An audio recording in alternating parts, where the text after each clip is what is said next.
Hey, welcome back to the Match Ball Game. My name is Andre. Thanks so much for tuning in. I probably started talking when the animation was going on and a voice appeared out of nowhere. Apologies if that was. It's April 19th. How's everyone doing? Hopefully everyone's having a good day so far. What's up, YouTube chat's already popping off. Shang said, how's it going? Steven, Rhinicius? How you doing as well? And Zach, what's up? I read your comment. Shang's writing, how do you guys feel about Film Critic moving into the removed? And just like other people in chat, I panicked and just wanted to check if the most wanted list came out in the last hour or so. Mad Dog, happy Netrunner Day to you too. How's it going? Rhinicius. I think I got it. I hope I got it then. Yeah, there's no new most wanted list. How do I feel about Film Critic moving into the restricted section? I don't know, honestly, no. As much as I do not like the design of that card, it might actually be necessary. I'm realizing I don't want it to go into the removed section or into a restricted or banned section. It is in a restricted section, mind you. But I wouldn't want to go see that card get banned until they print enough replacement effects that are maybe more influenced or more interesting. Red, how's it going? Long time no see. It's been a while, huh? Welcome back. How's everyone doing? Hopefully your beautiful spring days are just that. Outside here in Montreal, it looks like still looks like a goddamn Warcraft expansion. It is just icing everywhere. Water is falling from the sky, but it's very cold water, and we're just not seeing the spring that we wanted to see. That's the weather report. How you doing otherwise? We're going to be starting today, I think, on YouTube. If you always want to take a little peek in what's going on in the stream, you can check out the YouTube stream because it actually has a name attached to it. This one's called v1ru5.exe. So we're going to be goofing around this evening with some of the virus cards. There's a lot of virus support. We don't have freedom just yet, but we have a lot of stuff to try, and we haven't tried that on this channel yet. So look out for that, I suppose. Steven says, I started playing Moon again, and Lakshmi would be stupid without Critic. Yeah, Lakshmi is really strong without Film Critic. The thing, Steven, is there's a chance that enough people might be playing cards like Imp and or Freedom Kamala when it's coming out in the near future, so that maybe you actually don't need Film Critic and you can just start trashing agendas. Also, for what it's worth, you did print in the last data pack, they printed out, what's her name? Malia Zaloka, which might be a nice way to put in your Film Critic Lakshmi deck. Excuse me, your Lakshmi deck to deal with Film Critic. So maybe try that out. It's another cheap thing to res. It's honestly not too bad. So, if everyone's doing well, we're going to start where we normally start this thing, which is the deck list of the week. And this one's called Sandwich Diaper. It came first in the New Zealand Nationals by someone named Cyber Ewok. This is called a diaper deck, and if you're not familiar, diaper is a portmanteau of two cards that are actually not in this archetype anymore because they're just kind of hard to put in decks. One of them is rotated out, the other one is a restricted card. And the idea was, back in the day, you could combine DDoS, a card that prevented the runner or the corp, sorry, from rezzing ice, and then you combine that with Hyperdriver. Wait, no. Well, you combine that with False Echo. So the portmanteau still half works, right? You combine that with False Echo, and you basically made a deck that could do an incredible turn of running and win in one big combo turn. So this is a big combo deck. Now, actually the Hyper and Diaper, it's DDoS and Hyperdriver. That card is still very much well and alive in the deck, and we have that here. This is a big OTK combo shaper deck, and this has been an archetype that has existed in the competitive space of Netrunner for probably 2 years now, and I've never played one. Honestly, I haven't played one. I don't think it's that easy to play, so buckle up for something. It might go well, it might go poorly. If you read the write-up here, it's pretty extensive, and they're actually going to explain to us how do we play this one in some handy, well, it counts up to 11 and then a restart, so about 25 steps. Yo, Vincent, how's it going, man? And the idea here is that you pull out all your origamis. Mind you, it's a Cabanessa Wu deck. There was a video we put on this channel a while ago where we want to get our hand size really big by Cabanessing out the origamis. Once you have those out, you have your friend here, Game Day, which can drop a third of your deck, maybe a half of your deck. And at that point, it's really easy to set up a cool combo. And by a cool combo, a combo that wins in one turn. And by one turn, actually a whole bunch of turns, but the corp doesn't get to interact with you in the middle of them, so it's kind of nuts. This deck specifically is also running Freelance Coding Contract, which is an interesting card. I've never played this one. This came out in Creation and Control, and abstractly is not too bad, especially when you have a huge hand size, and we're running a lot of programs. And we're going to win by having a lot of turns in a row, and every turn we're running R&D. Every click we're running R&D with Equivocation to force the corp to draw. With v1ru, we're going to be seeing some more clicks too. And then we have Akshara Serene, what's been dubbed one of the worst cards in Netrunner, and it only sees play largely in these combo decks because if the corp never has a turn, there's no downside to this. Bad Dog Shaper combo, too hard. It might be. I know the write-up specifically said this deck is super weak against net damage decks. Any spiky decks is what a lot of people call them. If that's the case, Jinteki.net, especially in the more casual side of it, where we're going to be trying this out, they do love themselves a lot of Jinteki. That being said, today it doesn't look like it. Maybe a lot of people are on SSO. That seems to be the nice, fun, hot thing. Soy beef tacos. How's it going, Samurai Kuso? Thanks for dropping by. I had no idea about this combo. Got hit with Hyperdrive, Encore, APOC, Equiv, Upia. Couldn't find my jaw for a minute. Yeah, I totally forgot to mention probably the biggest card in this deck is you're trying to Apocalypse the board. And when after you Apocalypse, you just install your Akshara Serene, you install your Equivocation, and you go to town. Without any ice, you don't have to worry about stuff. And you no longer need this False Echo DDoS combo. So we'll try it out. Yo, Nick, how's it going? How you doing, man? It's been a while. Also, you look like a nail. Happy Thursday. Hopefully you're enjoying your Thursday. It's 4/19. Last year, we actually had a stream line up perfectly with 4/20, the National Weed Holiday. And we had a very mature stream all that day. It was actually pretty goofy, but we're off by one day, so no smoke and spark for us, which was kind of what we were doing last year. It was goofy. Also, if you're new to this channel, if you're new to the game, how's it going? I think you picked, hopefully, a place that is good to drop into. If you have any questions, I highly recommend yourself to make an account either on Twitch. I just tried to sign up myself. On Twitch or YouTube, throw in your name into the chat, ask some questions, get to meet some people. Everyone's super nice, and it's a hard game to grok. Ask questions why people are doing things, why people are not doing things. There's a lot of stuff that you need to figure out in this game. Okay, so let's try and do a combo deck. Let's try and do a sandwich diaper. Why is this one called Sandwich?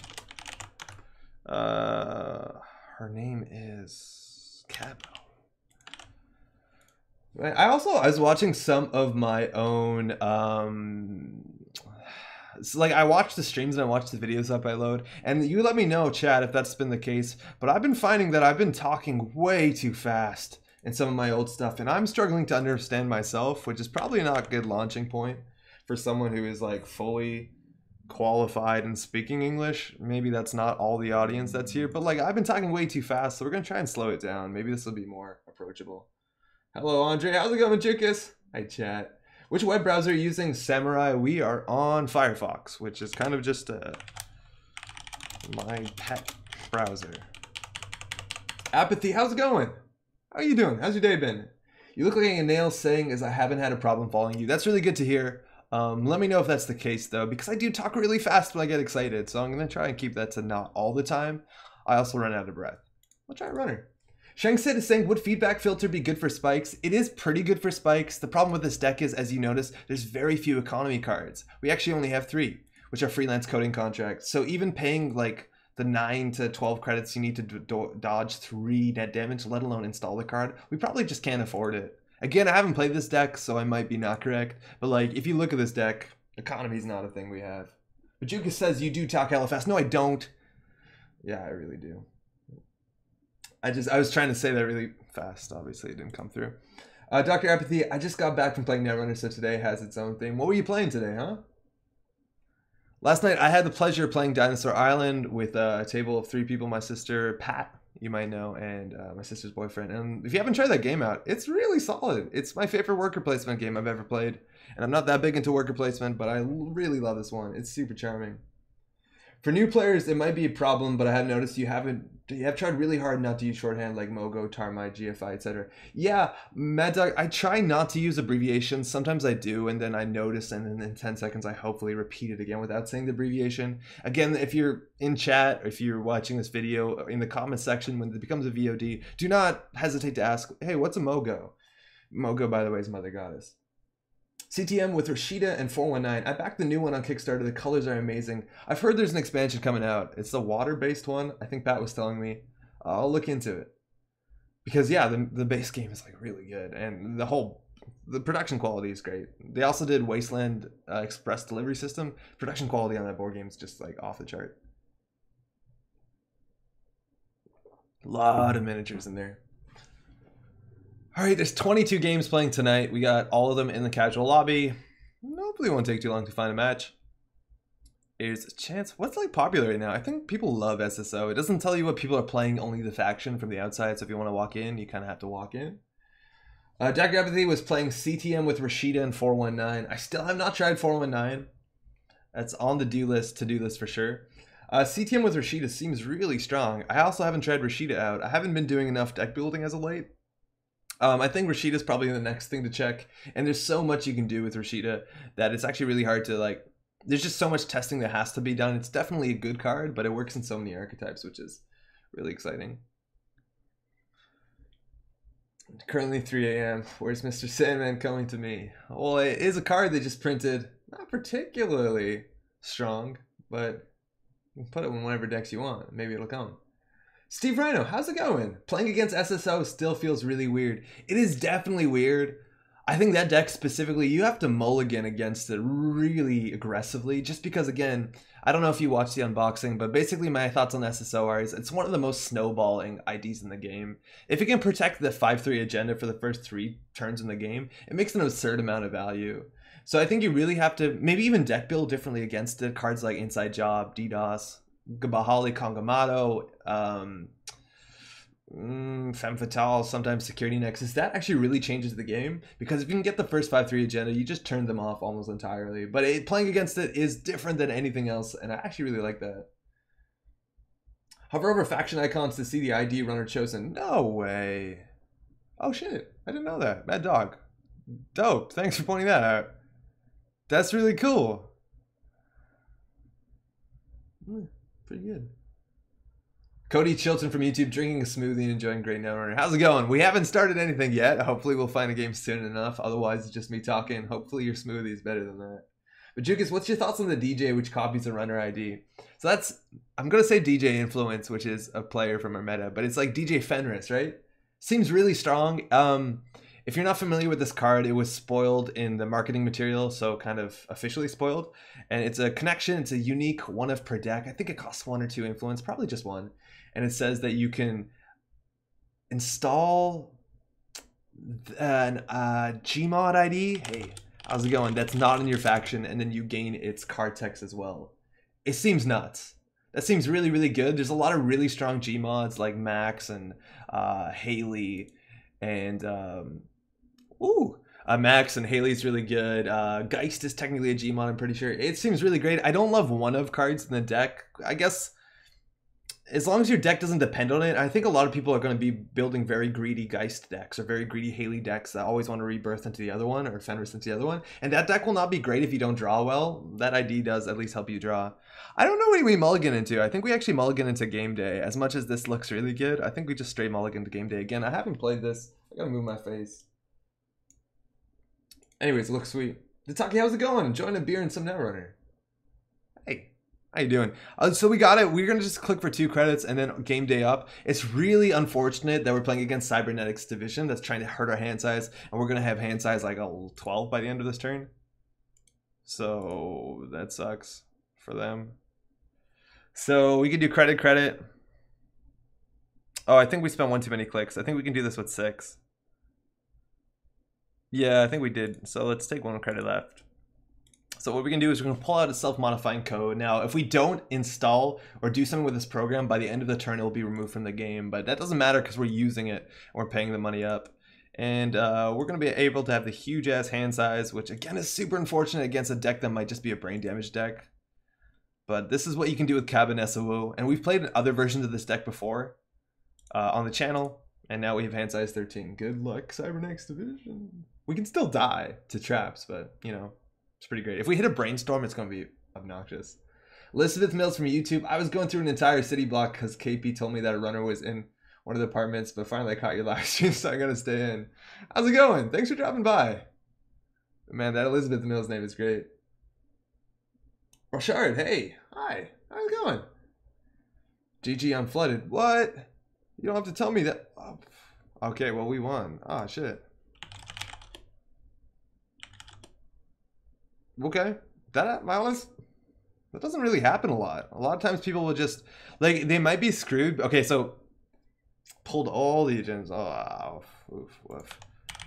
It looks like they had all their agendas in hand. Now, normally in Netrunner, you can kind of play this out. Cybernetics Division is actually kind of unfortunate because it is one of the identities that gets punished the most by agenda flood on the basis that it only has 4 hand size. So if you're holding 3 agendas, it's really, really bad. Now, there are still cards in the game that let you shuffle agendas back into R&D, and Cybernetics Division might want those more than any other ID. Just put the cards back into R&D, but that doesn't really happen a lot. Oof. Never seen that in a while. What do you expect from a Hasbire exact? Alright, let's give that another shot. Yo, Mario, what's up? This is a different kind of solitaire runner. Yeah, we both solitaired real hard there. It looks like we won the solitaire match, but this is definitely solitaire. This is what people call a combo shaper. And a lot of people don't love combo shapers. They find them not fun because they don't interact with the corpse in the ways that they expect them to, which is running and largely running. Damn, this deck is so strong. Wins with 0 runs. How's it going? All right, so now we are against Scorpios, which might actually be a pretty fast deck. That is kind of scary. They also run some really big ice sometimes. If they get an Archer and R&D, we actually have to deal with that. They also are in faction of Crisium Grid, so the Apocalypse is a bit more difficult, and they also have a small deck, so they can rush us off. We have no multi-access. This hand is terrible. Again, we're going to mulligan for the game day. We got 2 of them, and we have Equivocation, which is pretty sweet. Equivocation does take 3 influence, so I think we have to dump it on the Hyperdriver, and we're not going to be interacting with them, so we're not going to be stealing agendas before we're ready to combo off, so I'm not actually that concerned about Hunter Seeker, because hopefully we win in 1 turn and their ability almost never matters, because anything we trash, there's actually things that we want to trash, because we do have Clone Chip, mind you, as a restricted card, so let's see if they remove the SMCs from the game. And we're going to do the same start we did last time, but we're going to ask them. They want to remove that from the game. They just might. Okay, perfect, they did. So now we don't have to ask, and we can just do all the other ones. So we're going to get these in the bin, which is really good because we can pull them out now with Clone Chip when we are running. And self-modifying code is a pretty good target. Lets you get anything in the deck. That being said, is we're going to be drawing all our deck. Oh, we're also really weak to best defense, which is actually kind of common in Scorpios. This sucks. How are these decks not called Netrunner? Some people call it that. Dard, how's it going? I've been running a special report a lot lately. Seems really good for anti-flood. It's definitely a pretty cool card. It lets you shuffle cards back in your deck. It's super cool, Dard, if you've ever tried playing that with Jinja Grid, especially in like Cerebral Imaging where you can shuffle back 10 cards. It's kind of crazy. So they gave us the bad pub. That's really good for self-modifying codes, only for running though. So I think the play right here is we're going to take a credit and we're going to spend 2 clicks to draw up. And this draws us 10 cards. And now I know there's a plus button here that lets us see our hand a bit bigger, which is going to help. And I don't know what to do anymore. Freelance Coding Contract is actually really awkward against Scorpios as well. Our Apocalypse is in hand. How do you win? I forget how this deck works. We definitely want credits. We could go ahead and just... What's it called? Freelance Coding Contract and throw out just about everything in our hand. We do have our Leprechauns, though, to get out our Hyperdrivers. And then that also empties down our hand so that next turn we can game day again and get more value. The thing is, I don't know exactly what we want to throw out. We can throw out a Barrier Breaker. We probably want to keep our Endless Hunger just as a nice little surprise. We also can host that onto a Leprechaun, which is kind of sweet. And but to combo, basically, we want a couple Hyperdrivers. I think we keep our Hyperdrivers for the combo turn. We want a bunch of Encores as well. I have no idea how to play this deck. It's dawning on me right now that this is wildly different than anything else. So this is pretty bad. I think as long as you don't dump breakers with freelance, you should be fine. I think we have to though, Rhino. I'm like convinced that that's the economy engine of this deck because this deck has no econ cards besides the freelance. The thing with freelance is we drop 8 at a time, so if they remove one good one, too bad. All right, standoff. We're not gonna trash anything. You can have your 5 credits in a card. This hand size seems more important to us. I kept running preemptive and then replaced it with distract the masses, but both feels bad for tempo. Special report doesn't have that. It doesn't. It is a 2 influence card though. Depends what faction you're in. It might look sweeter. I think we have to dump it. Now the question is, I don't know exactly what we need, and they tell us exactly how to play this. Oh man, we gotta read this. Install all garbage draw, game day, freelance 5 programs, install necessary things for matchup gain state. Okay, so we're gonna throw out unnecessary things, so good luck us. Oh man. Alright, that's actually a really handy feature. So we don't want the clot. Hyperdriver seems important. Equivocation, we have 2 in the deck, but it seems important.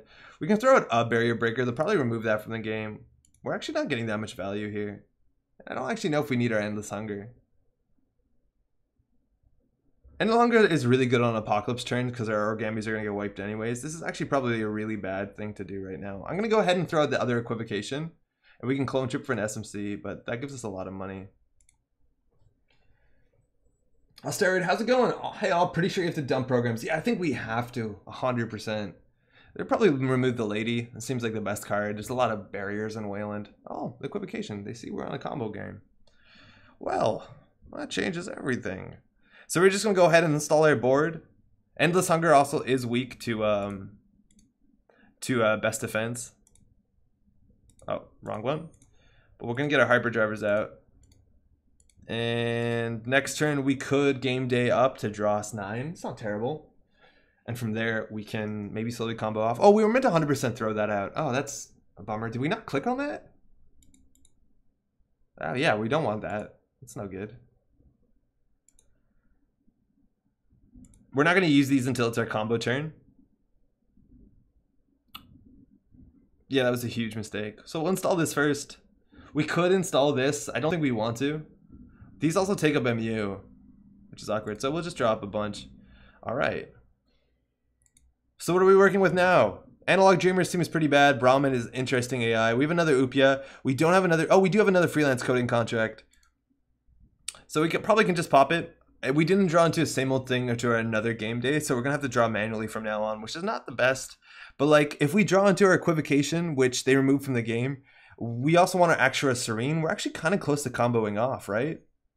Because like we just have to break 2 pieces of ice, which we might be able to do with Endless Hunger. We need another AI. Do we have more MU in this deck? How do you do this? How do you install? I think we need our Deck Deers, right? So we'll keep 1 Upia. I'll throw out all the other stuff. Grappling Hook is also pretty great because it lets us deal with Archer relatively well. So we'll throw out 1 of these, 1 Upia. So 2 Upias, 1 of these, and we'll throw that out. And probably the Grappling Hook. I don't think we need to do it yet. I'll just install 1 of those. We don't need to do it yet because they might rush and we want to surprise them that we have money. I think that's what the deck list told us to do. Dagonbane, how's it going? How are you doing? Thanks for dropping by. So if that's an Alice with a token, it's kind of bad. It lets them pull an agenda out of their deck. We could face check into this, but we generally don't want to. We also need money, of course, to threaten the Apocalypse. So we have a hand size of 14. We can draw once here. No reason not to. That's really good. But we kind of need a Deck Deer and start stacking things down the line. We might as well draw up again because we're going to be throwing stuff out. That's perfect. Okay, so this sets up our turn. So we're going to throw out all our cards here that we don't need, and the next turn we'll game day again. Maybe we'll combo in 4 and 5 turns. Special Report has better right as well. It does. Okay, so let's sell some stuff. Get them tacos. So we're going to throw that out. We have 3 of those. That doesn't seem necessary. We have this. And we have an AI breaker, which seems kind of good. But a lot of times they just run end the run subroutines. And this one costs money. I don't know what's right. I think Endless Hunger is probably the best. They have a lot of end the runs. This is also not an AI, Endless Hunger. So if they do try and stonewall us with what's it called? With Hortum, we can still break it or wrap around. So they're removing the Brahmin. Seems pretty good. Now, I think next turn we'll play this, which only draws us like 6 cards for 2 clicks. Still not terrible. I wish we could throw this stuff out. I don't think, maybe clean for a credit there is better than drawing. Since I've started running Grappling Hook and Resource Breaker decks, I've started to notice how much Grappling alone breaks a ton of ice efficiently. It does. It really does. They might actually rush agendas with that. The Grappling Hook on its own is not terrible. You don't even need to pair it with Kongomanic or Bahali. There's a lot of multi-sub ice that has 1 end the run, like IP block, not the best example. There's a lot of stuff like that. So game day, all right, we have the stuff that we want. We're really close to comboing off. I think we combo off next turn. We have enough money. We have Axor Serene, we have 3 Encores, we have that. Yeah, we're definitely good to go. So the question is, what do we install here? Well, we need to install one thing. We need a breaker for sure. So I think we just install this. We host our Endless Hunger on it. And then, oh, I keep clicking the wrong one. Huh? Oh. And we combo off this turn. They put a Chrism grid on central servers. It's pretty bad for us, but we're basically close to it. I don't know how many clicks we're going to have. Some amount of clicks? We might be doing this not in the most efficient way, but like we're going to blow up their whole board. We also have to make sure if we hit the archer. I guess we can always clone chip into a grappling hook if we find a second archer. We're also going to lose our clone chips here if we don't use them before we apocalypse our board. So this is going to be awkward. We do have all 3 Encores, which is really good. So we can take a bunch of turns. We don't have the equivocation. Oh, not having the equivocation is actually the biggest deal. But we need the equivocation in hand. Ah, shit. Grappling hook helps against endless EULA, combined tour guide. Am I missing other meta-eyes? Archer. Yeah, Archer's really great too. Grappling hook is all but 1, right? Yeah. No, that's not bad. You won't get the Serene click if she's not pre-installed. We want to install her though after we Apocalypse Apathy. Okay, so they used the Project Atlas token for another Project Atlas. This could be the Atlas. The problem is we don't have equivocation. We just don't have it. There's 1 in the bottom 6 cards, so I still think we just combo off. So I think we're going to use all of these. So we have a 10-click turn, which seems pretty great.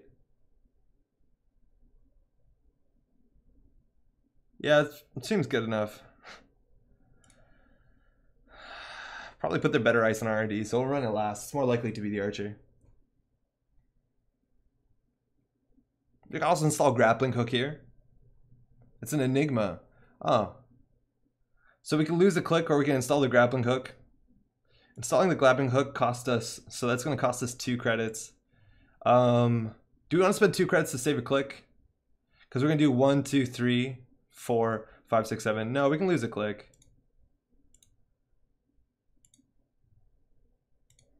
Hitting a snare or something like that would be pretty bad. You could woo for equivocation. Yeah, but then we lose it. There is one SMC left. So yeah, hey, what's up, Jim? How's it going? Also, Licorice Maniac. How you doing? Yeah, we're gonna pull out the SMC with our ability and turn the SMC into the equivocation. We fucking hit a snare? And we lost 2 Encores? We didn't lose our Apocalypse, but you know how we just said about that? Ah, dang. Dang, dang, dang, dang, dang, dang. Well, that actually, like, we've just lost 2 turns from hitting that snare. They have 3 credits. Like, we could just actually run server 3. Probably not the worst thing. That was terrible.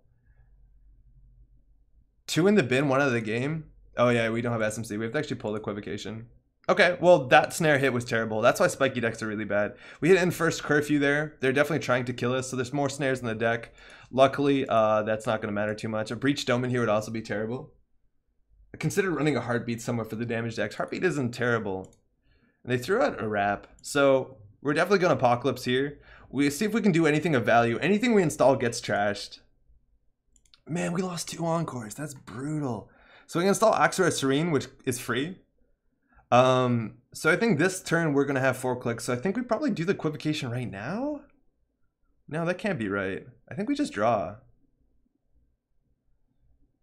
We can get a Jenna from Archives, which is great.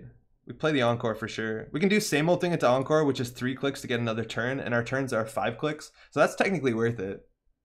Right? Yeah.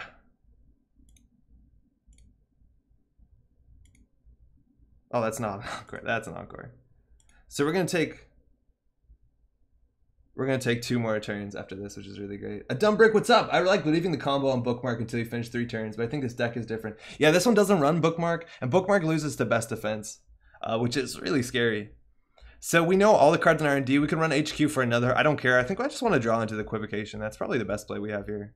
Oh, that Hyperdrive is dope too. Discard down to 5 cards. Well, we don't need this one. Well, Asher seems... Asher actually might matter. This actually might matter too. Well, we're going to have a lot of MU. So we have another 5 clicks. We're gonna take a bunch of clicks in a row. So we can take this, we can fire, we're gonna do that next turn, excuse me. So we have a 1 in 5 of drawing our equivocation, which is necessary. No. Okay, got it. And now we hopefully just milled him. We're probably not gonna win. Hostile, it's great. Yeah, I don't think we win this one unless we get really lucky. So we're gonna remove this from the game. Which is not letting us do it. Should, right? This is our last turn. So we're gonna see, I think, if we're lucky, like 14 cards, maybe. Piox, how's it going? First time to catch you live. Love your videos. Thanks so much. How are you doing? Thanks for dropping by. Also really appreciate the kind words. Force the Corp to draw standoff. Yeah, that doesn't do anything for us. We just want to see more cards like that one. That's a good one. So we're gonna keep digging in our combo. I love how these cards are hosted face down. I didn't know that happens on JNet. That's pretty great. Wrap around, you can draw that. 24/7 news cycle, so they're definitely trying to kill us. That's why the enforced curve V's in the deck. We definitely could have guessed that. Ice wall. I don't think we're winning this one, y'all. But we know they have an ice wall and a rota turret. SSL. Whoa, okay, hold the phone. Because now this means we see 2 new cards because we steal one of them. Yeah, you can definitely draw Snare. Okay. Put down Upia. Upia we had a 5-click turn, so Upia would give us 1 click back. I don't think it's strictly worth it. I know we definitely wanted to combo this down.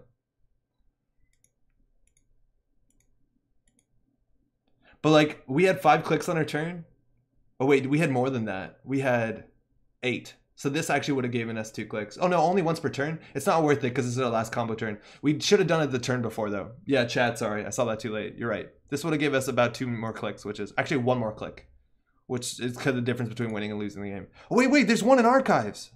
There's an agenda in archives. What are we doing? Hold on. Oh, never mind. We got it. We're good.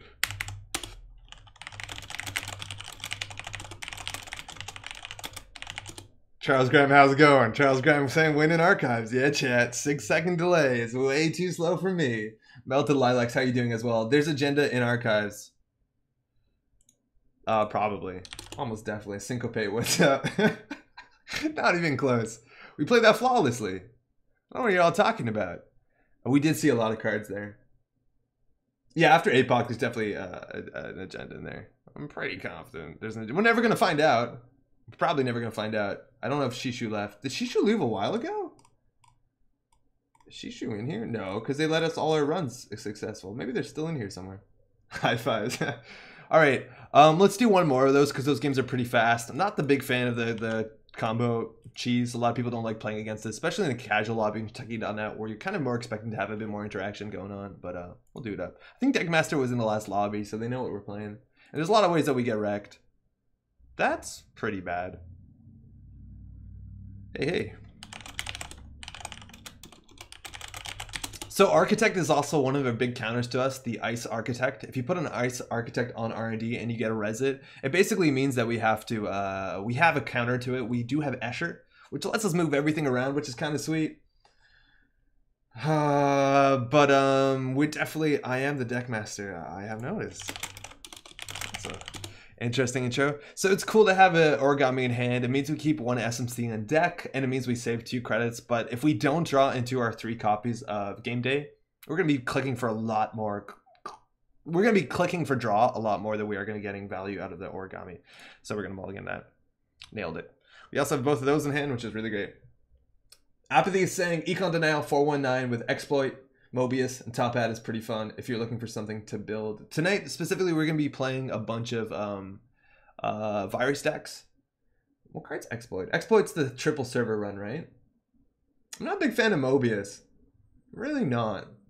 What are you doing with Mobius? I guess Top Hat answers that. Good game, have cards. Thanks, you too. So not very original. We run that, right? So if this is an NGO front and we don't run it, they gain 3 more credits. If we do run it, are they doing 1 brain damage to us? Yeah, okay. Was that worth it? Probably. We're in no rush to do anything. We want to make sure we don't lose to hard-hitting news, though. So we're going to click for 3. We're in no rush. Yeah, I think that's definitely an NGO. The question is whether or not you run it. I don't know why they just didn't wait for another turn and got more credits, let alone put it behind an ice. Alright, Chris, what's up? Hey, Andre. How's the night going so far? We've comboed out once. Our opponent knows that we're comboing out, so they're icing up R&D heavily. Seems like the right play. They're also on this ID, which means they're running a lot of Biroids, but sometimes that means we can click through things. If we have enough hyperdriver clicks, that means we can still Apocalypse, maybe even with installing no breakers. That's kind of wild. But let's set up our turn because we can game day out the next turn. So we're going to do our Cabinets of Woe, who can start the game with 14 hand size. And this is how you do it. We're going to lose all our self-modifying codes. Actually, we're not, because we're not against the Scorpios, which is great. Let's pull out the Origamis. So we're going to be just dealing with menus for a bit. Hopefully we don't click on the wrong thing. Self-modifying code. Origami. The deck master knows that card. This is so weird. So what could this be? There's actually a chance that this is MCA austerity policy, which is going to slow us down. It makes the not only does it represent a win condition for our corp opponent, but it also slows down the Apocalypse turn and the hyperdriver. Hopefully we just blow it up. Icing all central seems like the best thing they could be doing. And the double ice here also, there's a lot of like HB ice that isn't that great on its own. Things like Ravana, sometimes you need other support. So we're going to do what we do, which is draw a bunch of cards and let's blow up our hand. So grappling hook can be pretty good. We have this. We do have soy beef tacos. So we're going to try and discard as much as we can to get rid of cards. We definitely want our leprechaun down because that does all our hosting issues. And from there, we probably just discard things. This is kind of unfortunate because we have a lot of cards we actually want here. But I think we definitely install that. We have nothing else really to do for click for a credit. We might not even need the self-modifying code, or sorry, same old thing, so let's put it down. This deck doesn't look like it's going very fast. Quality roleplay. This deck also doesn't have like that much money, and it might be a slower deck. I don't know, that looks like an agenda. It easily could be an agenda on top of an Ash, but we'll see how quickly they can score. I don't think these decks have a lot of economy, but if we don't trash Atlas, or sorry, Adonis campaigns, we're going to be in a rough ride. They'll have like a fair bit of money. Okay, I think we have to discard things even if we don't want to. We have a clone chip to recover from that. I think we probably want to put this thing on there and host it. That buys us some time and it scares them, I hope. So let's install and program and host that. Now looking at the rest of our hand, we can throw out, we want to keep one of these. That's generally how we win. So we can throw out 1, 2, 3. Not a lot of that many end the run subroutines and Biroids. They have other things like trash program, a lot of time, brain damage, stuff like that. But we can throw out 1, 2, 3, 4 for sure. We can always grappling hook back the Endless Hunger. Don't know how to deal with Biroids. Architect's more likely than usual to slot Ravana. Exactly, and Ravana is a situational card. I think we have to. There's a chance that we draw another program and we can throw it out, but that kind of just like slows down our efficiency. So we'll throw out the Upia. We got 3 of those. We only need 1 of them. Grappling hook seems pretty good, but we can always clone chip it out in a pinch if we need to, and that is just more flexible for us. And I don't want to throw out the Endless Hunger, but I think we're going to need to. We have 3 clone chips. We'll probably be okay. That's enough. So that's 8, and we just want to dump our hand out so next turn we can go ahead and game day up. So that means we're going to get the clone chip down so we threaten Endless Hunger, let alone grappling hook, and we can click through another ice. You can throw it out and CC it back. We definitely can, and Apathy I think we will, specifically for the Endless Hunger. Man, it's a kill switch. It's a kill switch, it's happening! We're getting brain damaged again when we have 14 hand size. If they hit the game day, we're going to be upset. Actually, all these cards are really dope. So they're going to be forced to do a Trace 3. Let's see how much money they spend. This might actually be the reduced hand size by 1. Let's go play that brain damage deck we didn't play against. My brain damage kill deck was tailored just for your style of play. Alright. I don't know what's going on here. They didn't even score? What's going on? Draw, credit, kill switch. So this is kill switch and new current. It's trace 3 when they score. So if there's an agenda in that remote, they have to do a trace, which means it's in our best interest to keep our money up. I think we'll be able to even do that, even if we're not interacting with them. And it's probably not that difficult. So we draw another soy beef tacos. We have a lot of things to throw out here. I like the Deg Deer. Don't think we need to threaten the Clot. Don't really like the Brahmin. So I think we can just get the money up now. So Mario's saying this person's all in. They're definitely went all in. So what do we want to keep? I like the Deg Deer a bunch. It gives us a bunch of flexibility. We're not going to be running enough to get the Da Vinci value. And we have another game day. So let's just continue to set up. So let's throw out what we don't need. So we don't need the Clot. Do want the Hyperdriver, want the Deg Deer. So we can throw out Upia at this, at this. That seems about right. There's even a chance that we don't need the Deg Deer. I'm pretty sure we don't need the Deg Deer unless we're actually putting down more breakers and more programs. And I think we have another one of these, another Leprechaun. So that's going to put us at 16 credits. So yeah, good luck with the trace. We can install any card here that we don't want to lose, but I don't actually think we're going to get brain damage because we have a lot of money. They're also likely to be running CFC contract excavation contract, which is an agenda that gives them money based on resed Biroids, and we're not letting them res anything. So good luck, y'all. Zach, what's up? Deckmaster is the best foe you've faced on stream. It is like, yeah, I'm actually pretty into this. This is like a Batman-esque villain playing a character role. If they draw and put their ice on Jinja, it's good because we know what ice they're installing there, so we know what it takes to contest the remote. Generally, we don't contest the remote, but also let us know. It makes them more likely to put more ice on the remote, which is really good for us. And that's probably Ash. That's probably the agenda, and we have a lot of credits. So let's keep drawing. I think we'll host this there. I'm probably put this down. We actually could have waited for, yeah, maybe the Deg Deer was right. I don't know. So if we put this down, we're going to be drawing another card. So it's like clicking for a card draw. Seems fine. The problem with the SMCs though, or the same old things, is that once they have no value after we apocalypse. So actually maybe it's wrong. Cody's saying, are you streaming on Twitch also? Yes, definitely. We're streaming on both channels. Okay, so this is our last, oh, that's actually our heap. Excuse me. So we have the Deg Deer, we have the Escher, which is, we probably need to keep that for sure. We can throw out 2 Leprechauns. We can make a lot of money here. So if they want to spend 3 scoring, I think we actually basically have the turn next turn. I'm just worried about what we're going to take the break. I feel pretty good. Let's get as much money, so if we need to use Brahmin, we'll be fine. So we're going to throw out some cards. We don't want that. Don't want Leprechaun. Don't want that. This card can be good. If there's a defensive upgrade on R&D or specifically on HQ, which I don't think there is. So let's go get all our money. The Upia actually is probably worth keeping. I think that's the last Upia. So Upia is going to give us some clicks when we go on our turns, and we have more money than them. Cluster Fox, how's it going? It's going pretty well. Besides the fact, I'll distract the masses. Besides the fact that it's kind of miserable cold outside, how are you doing? Cody's saying be right back, lol. See you on Twitch then. It's not like YouTube is a bad place to be though. Okay, 23 credits. Now, the order in which we run things is really important. I'm pretty sure we can combo off this turn. We have all the Encores, we have the Serene, we have the Equivocation. They have 33 cards. Let's go find all of them.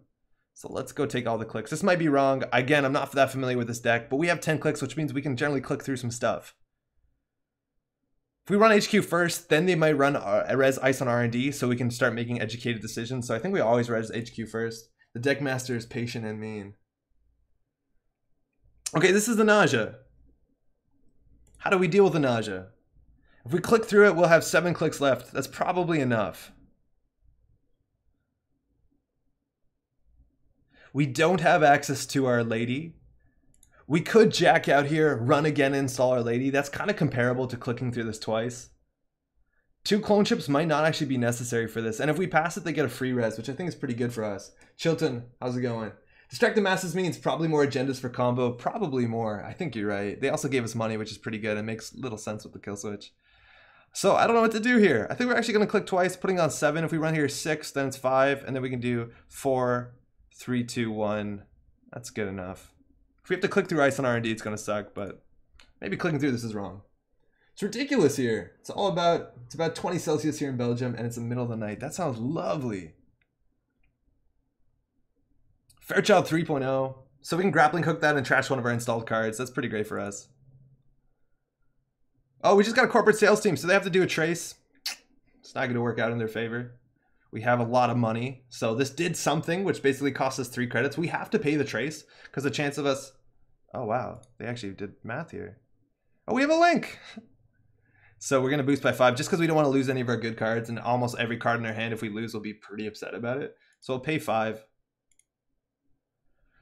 So we can run R&D here. We can do grappling hook, Generally, that's enough for Biroids. We just don't want to click through anything. Okay. That can all fire. Wow, that can all fire. Trashing programs doesn't matter. We're apocalypsing. The tag and brain damage will trace through. We have more money than them. This is perfect. Again, Biroids, not that scary. Hydroponus, how are you doing? This is the deck of the week. It is. It's the combo deck. How are you doing? I kind of wish we were in the States, used the same measurement system as everyone else. Yeah, your measurement system is ridiculous in America. I'm so sorry. It's like so absurd. So there's a trace one. We have one link. The chance of us paying any money on this is relatively low. Then we do same old thing for grappling hook. So we got through that for free. And same old thing for grappling hook lets us trash one of our installed cards instead of paying 3 credits. Same old thing. We're going to do the grappling hook. That's the cheapest option. We're going to break all but one. And then we're going to trash this installed card. And we probably win. And you're just going to have to watch out for the combo. Uh-oh. Not the grappling. Oh man, this is really cool. I don't know who this person is, but this is pretty dramatic. The deck master hates the grappling hook. My card gets 4,000 hands to Hogshead, and that's just the way I like it. That being said, the UK does use stones and stuff like that, and that always sounds so funny to me. Okay, we got an IPO, so we're going to run archives, not because we're accessing cards, but we're setting up for our OTK combo, 1-turn kill. But this gets us no value. Boom, wipe the board. We're taking us to another turn. We're taking another turn. We're taking another turn. That's largely it. I feel like we might have been able to use that clone chip. Might as well put this down. Yeah. Yeah. We'll put the Upia down. We'll remember to. Oh, yeah, that's a free click. So we'll put the Upia down. And let's go nuts. Navi Mumbai Grid. Navi Mumbai Grid's really good right now. Deckmaster Arc Nemesis. All right, so we're popping off. We have a lot of clicks here. So we're going to be running R&D. Is that lost? That's what is currently happening.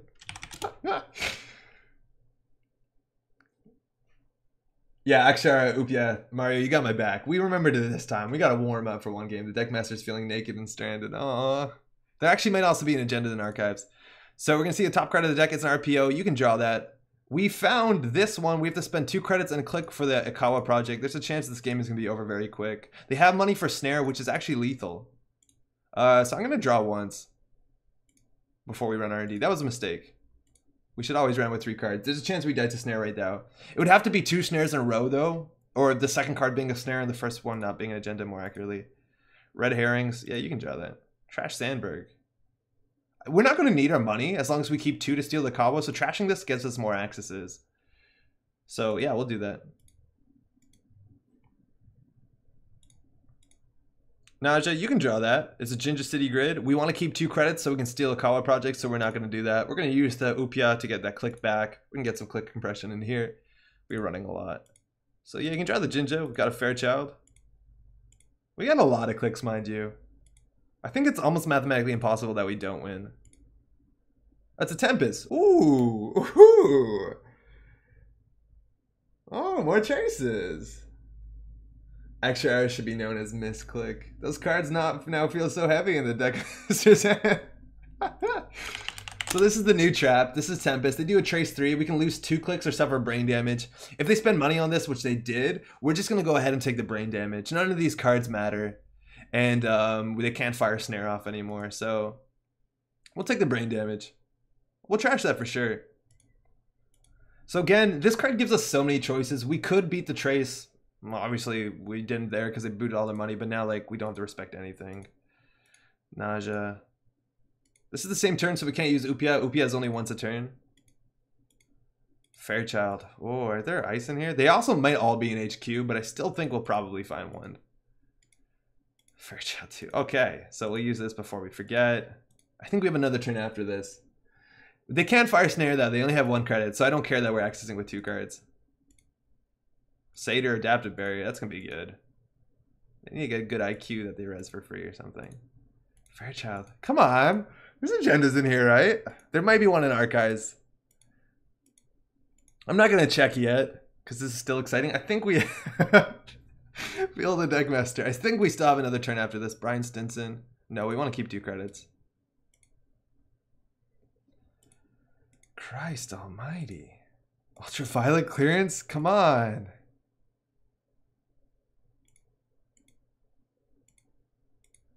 Yo, I'm sweating. Wait, that's it? What is happening? Whoa. Whoa, was that actually 3 turns? Was that 4 turns? And they Brian for like a lot of credits. That we should have seen that coming. That's fine. What? And we can break a Satyr adaptive barrier, I guess? They just got 13 credits. What? Zach, how's it going? The Master is the best. The Master's absolutely killing it here. Well, they didn't ice R&D, so we're going to go see a bunch more cards still. They had a 4-click turn. Their traces for brain damage now can be lethal. We're going to draw once because they do have snare damage. How did we not win? Did we just say it's impossible for us not to win? Oh my god. The clicks for Upia? I think we used Upia every turn.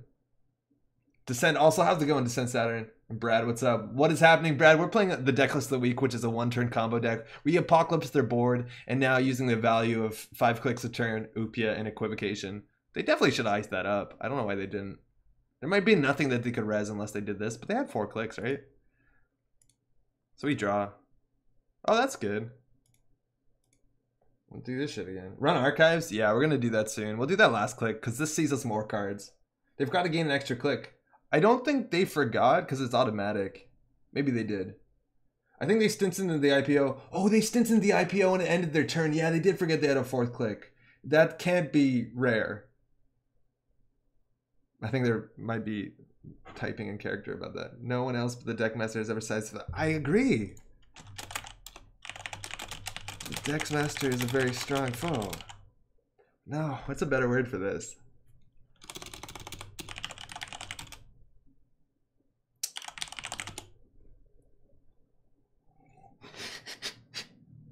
This is really funny. All right, top card of R&D. Yeah. Yeah. 13 cards left. Yeah, okay. Yeah. Oh my god, are they all in HQ? Helios, formidable opponent. That's probably right. Kill switch. Oh, you can have that. Oh no. So this is our last run that we can steal in the Kawa. If there's a Kawa in archives, we're gonna feel dumb. They also could have hard hitting news us. I don't think they'd kill us. Oh, thank god. No, we made him draw it!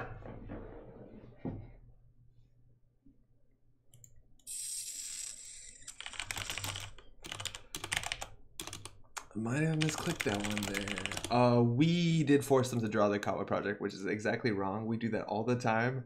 It's okay, we'll win on archives. No, we don't win on archives. We were hitting yes, like literally we hit yes maybe 30 times in a row. We hit yes so many times in a row that was bound to happen. The deck master acknowledges your stress. Oh god.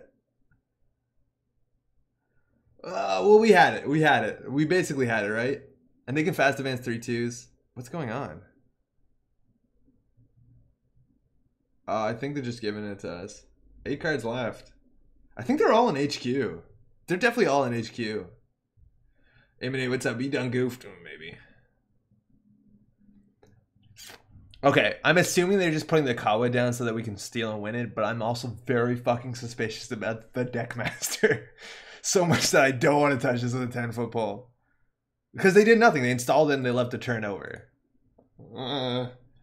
The deck master is magnanimous enough to let you in. Yeah, very, very good. Almost hit yes. Good game. Oh, that's nuts. Oh man, trying this YouTube stuff heard is where all the kids hang out. Yeah, YouTube actually has a pretty good crowd if you're coming over from Twitch. Very, very respectful and wise public. Arigato. Kozame Hishida. I gotta Google that. I don't know what that means. Oh, how do we find the deck master? That's dope. I think it just means thank you. I don't know what Gozamashida means. Okay. That's pretty good. This could have been scripted. That's pretty dope. All right. Well, that was weird. I really, really like that. I'm glad that happened. Oh shit. Okay, if you're just tuning in, my name is Andre. How's it going? That was super anime. I think you're right. Apathy. My name is Andre. This is Metropole Grid. Wait, I gotta turn this one on. Bazing. There you go. Thanks for tuning in. My name's Andre. This is Metropole Grid. We stream Thursday nights. Hopefully you're watching on YouTube or Twitch. Maybe you have the VODs. Tonight I'm talking a bit slower than normal. It's a concerted effort to make it more understandable. Ome wa motion diro. Poglos, how's it going? Put that one in the YouTube highlights. That's pretty good. It's a respectful format, thank you. Oh, specifically, that is very on brand. I like that a lot. I missed the start. You need to APOC again. We did it twice to send. I'm not a big fan of combo decks. A lot of times we're just hoping it works. I want to do some different stuff. We've had a lot of cards come out in this cycle with the word virus on it. I think so far only 2 Anarch cards don't have the word virus on it. So we're going to dump all of them together in a deck. And I think the deck archetype that we're going to follow, or this sort of deck list, a guy in our meta, a really nice dude, Nick, you might be watching right now, showed me his deck list, and we're going to build a version like that. It hinges on a Shikana, which is a cool new card. And by new card, I mean it's from Creation and Control, but not a lot of people are playing it. I think it's actually pretty sweet right now. Speak faster, I don't give a damn. How's it going, Vincent J. Rubio? How are you doing? Thanks for dropping by. You went from 690 down to 550 words per minute. It's still a lot of words per minute, but I need to focus more on speaking clearly than actually just talking like this all the time, which I do a lot of times when I get really excited about things like SSO Industries. It's just not understandable. If you're also new to the game, highly recommend making an account in one of the chats and come by, say hi, ask questions, meet the people. Everyone's great. I'm not talking about myself. Everyone else is great. That's where we start. Let's build a runner deck. Put Plague in it. I think I said it right. That's right, yeah? Andre played Consume deck. I've actually been watching people play on JNet Consume decks and Anarch, spending like 10 influence on Consume. I'm convinced it's not the worst. It's honestly not that bad. It's kind of like with Knob Curry and setting up in a long game and all that. We probably should build on Chrome because this doesn't load all the time.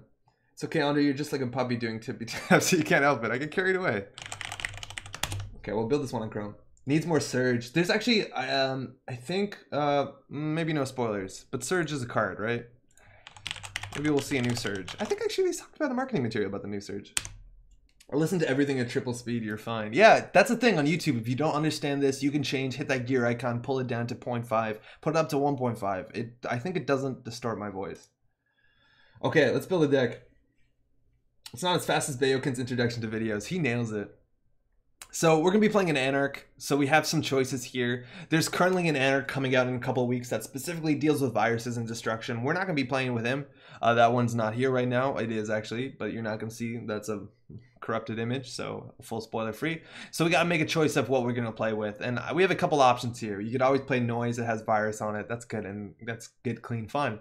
You have Max, which lets you draw a lot, which is really good for a combo deck that needs to install a lot of pieces. And so far, all the things we've seen with viruses are a lot of pieces. The other one that we're probably going to play is Edward Kim, just because, I don't know, 1 link is good, 45 deck size is pretty great, and destruction is good. There's a big chance, though, for relying on things like Imp, and we're going to be running a lot, by the way, which makes Edward Kim a lot better than Max, because our runs have more value. Ralph is saying Eddie or Max. Yeah, I think Eddie's Hammer is going to be the good one. Also, how's it going, Ralph?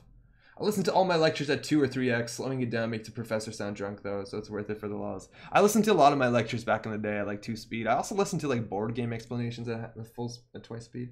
If you're taking voice change requests, I'll take an ASMR Netrunner stream. Oh man, we got to buy that proper like 2 ears microphone, and we're going to touch a lot.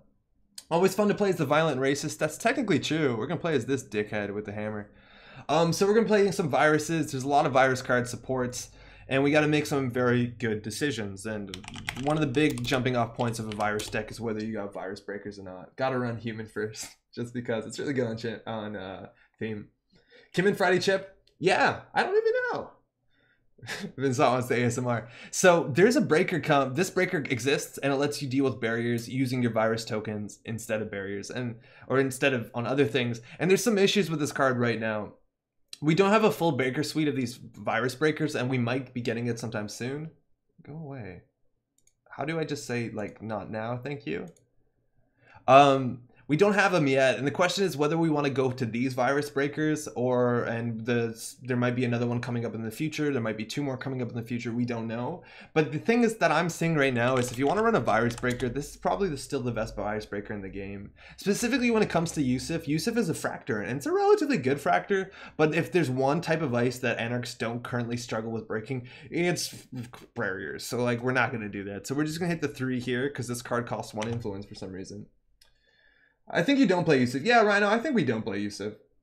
It'd be nice when Anarch gets a second playable decoder. Yeah. I think like chat is saying right now, slot the Turtle God. The Turtle God, by the way, this is the Polynesian family spirit here in the Turtle. We're going to be playing this one. Now, the card I want to highlight in this deck is our friend here, Shikana. And we'll just pull up the flavor on this one because I don't think a lot of people know about this and we weren't doing... That did not work. Shikana is Incan, I believe?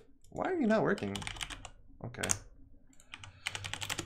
If you want a bit of flavor, Shikana is the Inca cross and represents it's cardinal point and compass, and it's meant to be the levels of existence coming together. And the 3 levels of existence are Hanpacha, the world inhabited by the superior gods, Kaipacha, everyday existence, and then Uku or Urnpacha, which is the underworld. And what I really like in Creation Control, a lot of the Shaper cards actually deal with like religions and different spiritual belief systems, and the art is so on point. Like they did the research, they nailed it. Adam Doyle doing a lot of Netrunner art for a long time. And this card's actually really strong because it stops Fast Advance. And while Fast Advance is good and prevalent in the meta, mostly I think Wayland is doing Fast Advance in Titan decks, it does more than just that, because it also stops just advancing in a remote server. And decks that are running 5-3 agendas really struggle with Shikana because they have to make them 6-3 agendas. And that means that it has to be on the table for another turn, giving you another chance of getting in there. It also makes it obvious which ones are the NGO front, which ones aren't. I guess you could over-advance the thing, but this card's really strong.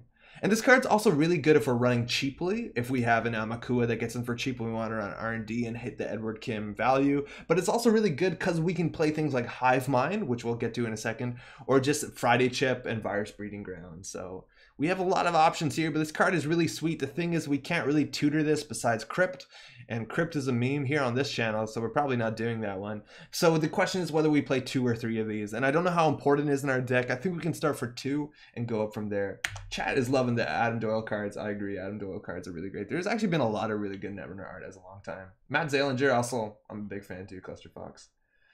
Yeah, Shikana is really good. A lot of people don't expect it. I agree with you. Mimic and Data Sucker, that's honestly not terrible, but I think we might just get along fine enough with Amakua. Now, the big issue of not going all in into the Anarch Conspiracy Heat Breakers is that we actually lose a pretty prevalent draw engine, and that's Inject. Inject is really good when your deck has Paper Clips, MK Ultras, and Black Orchestras because you're drawing your other cards, throwing them in the bin, and that's the best trade. You're also getting money for them. And the problem with us running a lot of viruses is that we can't play Inject, which puts us in some awkward situations when it comes to draw engines, and I don't honestly know what to do about that. Vincent is saying throw in the Source and Film Critic 2, just go overboard. Maybe even Traffic Jam. Yeah, it'll be like 7 counters to advance a 3-2. It'll be pretty nuts. Jim is saying Hive Mind, and I think that's what we want to do. Hive Mind works really well with Amakuo. Hive Mind works really well with Shikana. If you're not familiar with Hive Mind, it is this big old it's only 3 to install. Wow. It's a 2 MU program that says all the virus counters on Hive Mind are installed on everything else. And so now if we move virus counters to this with either Friday Chimp or Virus Breeding Grounds, our Amakua gets bigger at the same time as our Shikana gets bigger. We can also run Data Sucker. That doesn't really matter that much. We can also run Imp. And that's really good. This card is 2 influence. Let's put 2 in the deck. So we're going to go around that by playing Progenitor, a card that makes any card install on that always have 1 virus counter on it after a purge, which is really sweet. It means our Amakua is permanently at 1 strength. Not a bad thing at all. It also means that we'll always have an Imp token going into the next turn, which is great. This card is super good. You want to always get this before your Hive Mind. It's 0 cost, which means you can always just install it. It is super weak to best defense, and that's actually the worst part about this card, so we're going to tech in some stuff to deal with that specifically. Steve Reno saying Earthrise and I've had worse. I think that's where we start. I think that's not enough card draw. We'll get to that, though. I don't think you would have played this game the first time if it wasn't for all the amazing art. The art helps a lot. I also really like the theme on this game. This feels so much better. M&A, how's it going? Welcome back to Twitch. You rolled Duggars for high handcrafting. Oh, Ralph, that'd be dope. I think that's too hard to do, though. We need all the origami and stuff like that, too, and it's too much MU. Duggars, mind you, draws like a quarter of your deck in 1 turn. All right, let's put 3 of those in. Now, AIs have some drawbacks. There's certain ice we can't deal with. We're looking at Turing as an issue. IP block is a weak issue. Swordsman is 100% an issue. So it's probably in our best interest to run some backup breakers. We could do one of each. Just also that means we can't get locked out of servers if we need to. So if we need to get into archives to get virus counters to get our Amaku up and running, we always have options. Paperclip might be the one that we probably need the least likely, but on top of that, we have things like Black Orchestra and MK Ultra. There's actually a chance that instead of Paperclip, we just run Yusuf. That might be more fun. Let's try that. Okay. There's a full beat Progenitor. Whoop whoop. Thanks, Dyer. Yep, you need 3 of those if you want the full deck, and I think Progenitor is coming back in a really big way. Now, if there's any deck that wants to run Acacia, it's specifically decks that are running a lot of virus counters that are getting larger and larger and larger and larger. I think one of the best cards to use on virus counters are not like Yusuf, where you're going to be using your virus tokens to break things, or not Hive Mind. No, sorry, not. I don't have a better option here. But the fact is that Amakua is going to be constantly getting tokens on it itself, means that at some point the purge will be 7 tokens. You'll be purging Amakua, you'll also be purging Shikana. So if there's any deck that wants to run Acacia, let's try this one. It does give us credits also that allow us to install these breakers if we need them, and that's something. Saccharino last name, how's it going? I'm still curious as to how Hive Mind works with counters are spent. I've read the UFAQ and I'm still confused. Could you elaborate? Counters on Hive Mind are considered to be on all cards. So if you want to use a counter, if you want to use the Hive Mind token as an imp token because you have an imp installed, you take it off of the Hive Mind. Does that explain everything? There's always some weirder things coming up like that. If you want to use a cache, for instance, you take the counter off the Hive Mind to get the credit from cache. All right, we need some basics in here. We need some money. We need some card draw. We don't have a lot of card draw because we can't play Inject just because we have so much stuff that gets trashed. So let's start with I've Had Worse. It's just a universally great card draw card, let alone a cool utility card. And we probably have to play also Earthrise Hotel, which is kind of expensive. This means we probably want to play Career Fair. We're also going to play all the just like general economy package because that's really good. Maybe we want to consider more whether we do this, but this just seems like so brain dead at this point. With that's probably a bad connotation, but they're just great cards that make any deck better. Ralph saying Diesel. Diesel is not good enough draw, I don't think. It's 2 influence to draw 3 for 0. Don't love that card for influence. I'd rather like run Sports Hop or something like that. I don't know. Sometimes stacking Link is actually really good. Okay, you get to choose if you want to trash Acacia. Totally. Several people in my meta are going back to Mimic Sucker. I think we also could go Data Sucker. We totally could. Data Sucker plus Amaku is absolutely disgusting. From this point on, let's put 3 Sure Gambles in a deck. That's probably the best thing we can start with the game. And now we got to decide how to make our deck good. Steve Rhino saying Satcon. I think we definitely want 1 or 2 Satcons in this deck. It does save our Acacia, but actually it's better because it stops Progenitor from getting destroyed with Best Defense, which is a game-winning play. So let's put 2 in there for now. Deuce is Wild over Diesel for me. It's out of faction. Yeah, I think Ralph, Hydroponus and Twitch is pointing out Deuce is Wild over Diesel is probably much better. Not only does it give you 2 card draw for 1 influence and some flexibility, it also gives an expose effect, which is actually relatively valuable with Amakua. Okay, we want a console in here. One of the options is Knob Curie, which was not on here. How do you spell Knob Curie? I'm pretty sure I'm spelling it right. Knob Curie, yeah. That's just not on here. Okay, that's not great. We want Virus Breeding Grounds. Probably 3 of these, because this card means that the Shikana is almost always on. You can always do Virus Breeding Ground onto a Progenitor Shikana, and Virus Breeding Grounds is always on. Now we still have 6 influence left, and I'm beginning to see a trend here where... Actually, maybe I said that too soon, but we have a lot of expensive resources, and there's the thing you could do here where you might consider like playing Cyber Feeder, and because that's a 2-cost hardware, and we have a lot of 2-cost hardware resources and stuff like that, and you actually might consider playing the Supplier. Update collections, is that a thing we can do? Oh, nice. Thanks, Ralph. Oh wow, it actually remembers all that other stuff. Okay, so I don't know if we need to play Knob Curie. This is Knob Curie. Every time we make a successful run, we get 1 virus counter on a virus program, so it basically doubles our Amakua value. We're probably actually not even playing Imp in this deck. We definitely could, and it's not terrible. Let's see if we have slots for that. I think Career Fairs is probably better. I think you're right, Cluster Fox. Also, Own is cool. How's it going? Andre, you might need to update your collection. Oh, yeah, perfect. We just got that, though. Thank you. We did miss that. Is there a reason why Edchem is the runner? Why not Omar, someone who can get into R&D easier? Edward Kim gets value from running central servers. Omar is better for targeted runs because you can do it once per turn, and we want to be running a lot if we're running Amakua. Also, Omar or Edward Kim works really well with Friday Chip. And we could be playing Friday Chip as a 1 or 2 in the deck. We also could be playing Gravedigger. Like, there's actually a lot of options. M&A saying no Imp plus Friday Chip makes me sad, and that's a pretty good start. I run Imp instead of Film Critic to get past the Kawa no Bakata. I think that's totally fair. So we have to make some decisions here, and this is the beginning of us testing virus decks, or at least I've not played enough of these to figure out whether we actually need Knob Curie, whether Friday Chip is worth playing over Virus Breeding Grounds, or what's the balance, whether we want to play Imp, whether we want to be playing, because there is like a very passive win condition attached to Gravedigger. Run a central server, even just move Virus Breeding Ground counters over to this. Hydropone is saying, Andre, is your friend coming back from another stream sometime? Most definitely. He was here last night, but yeah, we'll definitely work that out. I like streaming with Pat. I also like streaming not alone. Sometimes it's a lot of fun. Shikana needs R&D runs. All I'm thinking in case to run Omar. Edward Kim gets powers the chip, but Vincent, I'm pretty sure we can get actually things on our Shikana a lot of times by just using Virus Breeding Grounds and Hive Mind. So we actually might not even have to run, which is kind of wild. All right, let's try this. Let's put 2 imps in. Seems fun. Get some career fairs in there. Wow, we're already at 41 cards. Wow, this seems like a lot of stuff. What else are we putting in this deck? Dean Lister seems good because we have Amakua, and this in a pinch helps us out a lot. We have 3 influence left. What's everyone thinking? Apathy saying Metropol Grid is better with Patrick. That guy cracks me up. I'll push that on to him. He'd love to hear that. Unicorn Current. Shesh, how's it going? 999. Yeah, we could play Current. We don't have a Current in this deck, and playing a Strike would be pretty sweet. That's a pretty good Current. It pulls us up to 46 cards, which is a lot. The Taki seconding the Patrick. Steve Rando saying Deuces. Deuces is not bad either, and it's probably the card draw this deck needs more than Strike. I kind of want to try Deuces. Maybe we don't need. Ralph was saying Peace. Peace actually might be an issue for this deck because this deck capitalizes on snowballing on central servers where they can't res their ice. Like, this is the kind of deck that I would love to have things like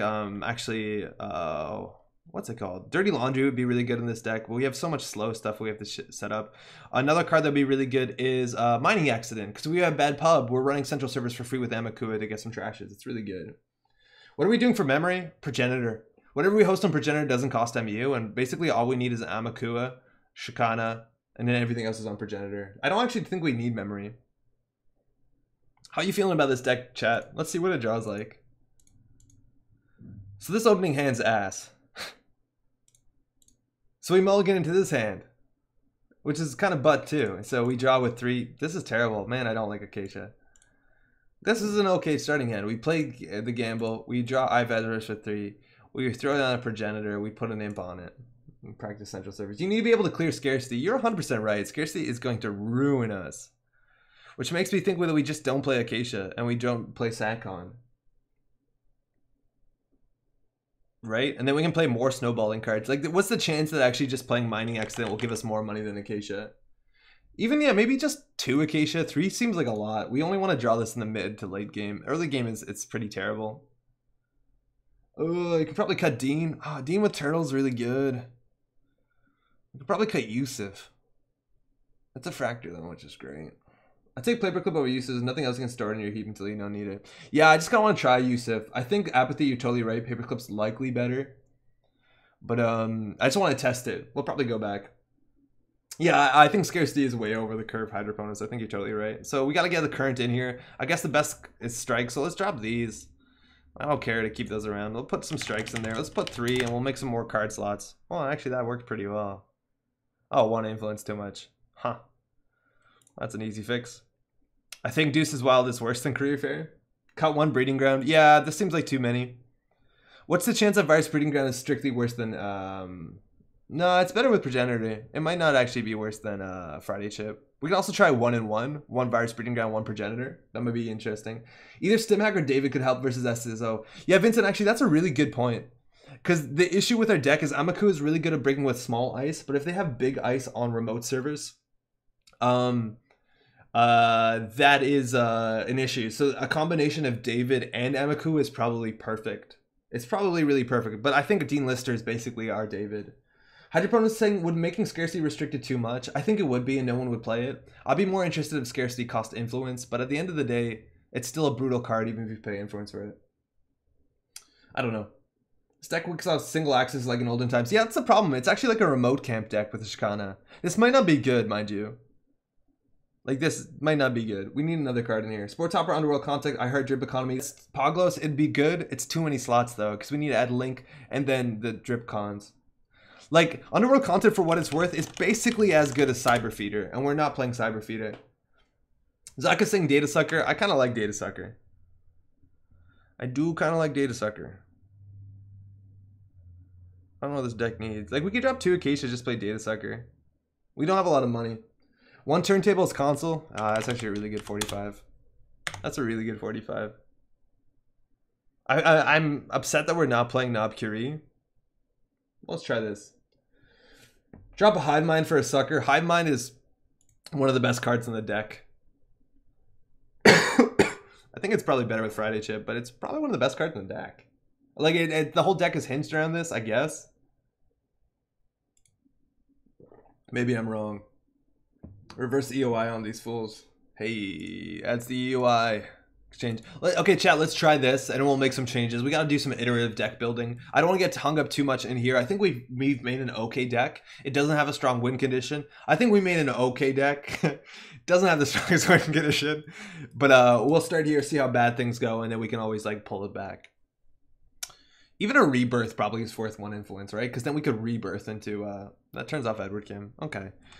We're calling this v1ru5.exe. Please don't log out. Well played. If you're just tuning in, by the way, my name's Andre. How's it going? We're trying a virus deck tonight. We're going to try a lot of the new virus cards. Not all of them, mind you. Just some of them. Be respectful, right? Call it Herpes Rage. Oh, that's a really rough name.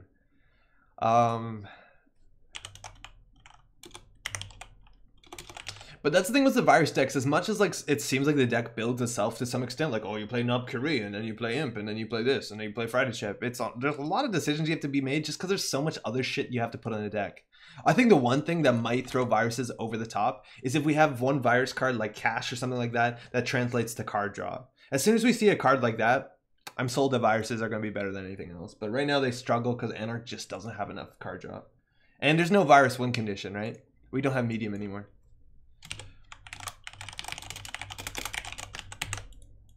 Okay, let's roll. I'm always a fan of a single spoon since Blow Orchestra sucks. Actually, yo, Vincent, talking about the David thing. Oh, hey, we played against him last week. Is I would be more likely, instead of putting Davids in my deck, if we have influence, actually putting in Bahali seems like reasonable. Let's see if they play SSO. Okay, they played SSO. Well, we have the strike. That's actually pretty good. This hand does not contest anything. We get the Earthrise down. I think we have to keep this. We have Exer. It's pretty bad with Acacia. It's pretty bad without Sakon. It's pretty bad with all our viruses. Like, Exer seems like a card that you want to play in its own deck without any other viruses. Sometimes you just got to give it a try and see. Yeah, let's give it a try and see. Oh, hey. Oh, cheers. Hey, my pleasure. Glad you've been digging it. Okay, so this might be a classic ruse. They might be saying that they're playing the deck that the SSO deck we played on stream last week, or they might be playing a radically different one. If they're playing ours, it means they have punitive. This hand is actually worth keeping on the basis that we can get the Shikana down, we can run R&D, we can career fair out the Earthrise, we have the strike. Like, this doesn't have breakers, which is the worst. Like, if we have an Amakua, we hammer central servers, then contest the remote. We have to find our Black Orchestra. I'm talking too fast again. We have to find our Black Orchestra to be able to deal with, what's it called? The Code Gate. Hortum, which might be an issue because that's a one of. Ruse and boys. Can you move your face a tiny bit? Yeah. Thanks for that shout out. Both Twitch chat, excuse me, I missed it, and YouTube are talking about maybe putting in Turning Wheel. I think Turning Wheel is probably pretty good, and we're going to be running a lot if everything goes to the game plan. That's probably better than Exer. Bahali, you just missed 1A, Vincent. Has been neat and sunny. The one influence is pretty nice. It's like a really good sunny card. The fact is it stops you from being rushed out, and that's all you need. Shikani City Works Project, ouchies. Yeah, we'll hopefully imp it. Jim, hopefully we'll imp it. They're not saying they're playing your deck, they're saying they like it. Yeah, they said they had fun with it. Okay, they didn't jam, that's great. We can run the HQ. If we draw here, the best card we could draw is actually Sure Gamble. We have a high chance of hitting an operation considering they played no operations and they're probably on operation. So we definitely want to run HQ. R&D, actually, there's not a lot of ice that they can't res or isn't really bad. The worst is Hortum or Mouseless. I don't know even if they res it, but a single axis on R&D is not that great considering we're probably going to be trashing an operation on HQ. Let's kill some punitives, Tataki. Red Planet Courier is fantastic. A win condition out the window. I think we want to dump the strike. If they have a current in hand, that's kind of rough, and they might be playing 2 scarcity, but we have 3 of these. I think we have to play it because it turns their deck off entirely, and then they can counterplay us with being a current.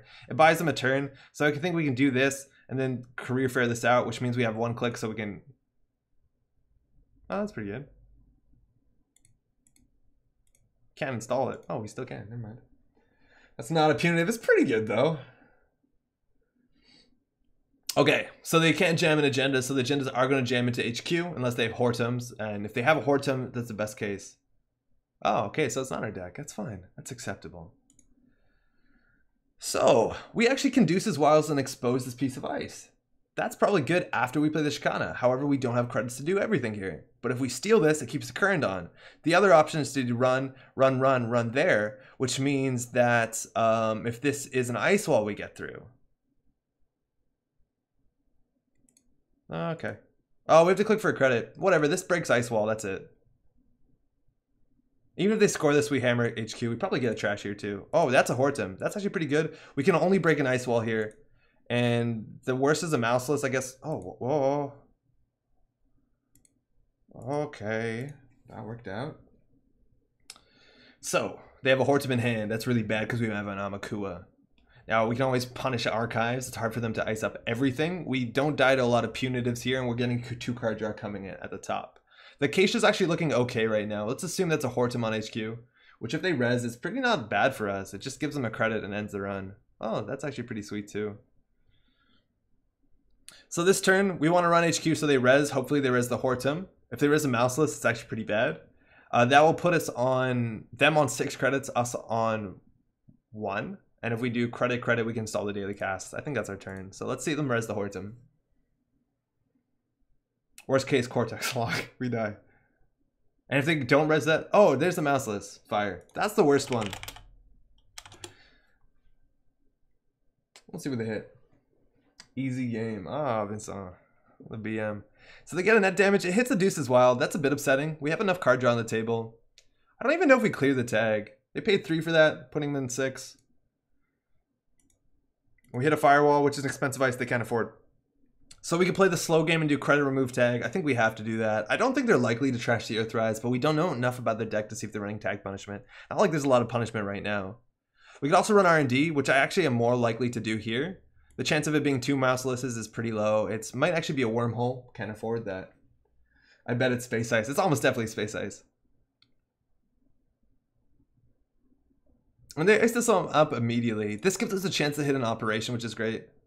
Asteroid Belt, more information. So we have a Hortum, an Asteroid Belt, and a Firewall, all relatively expensive. We can click. We can remove the tag.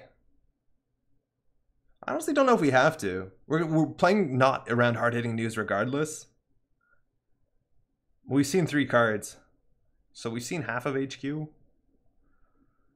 Whatever, they want to trash that, they can trash that. Mousily. Yeah, I think it's Mousily. Okay, they're drawing 1. Man, this is really goofing them. So that looks like there's a Space Ice. If it is a wormhole, it's kind of rough. So we're going to slow down. We could run archives. That might provoke the purge.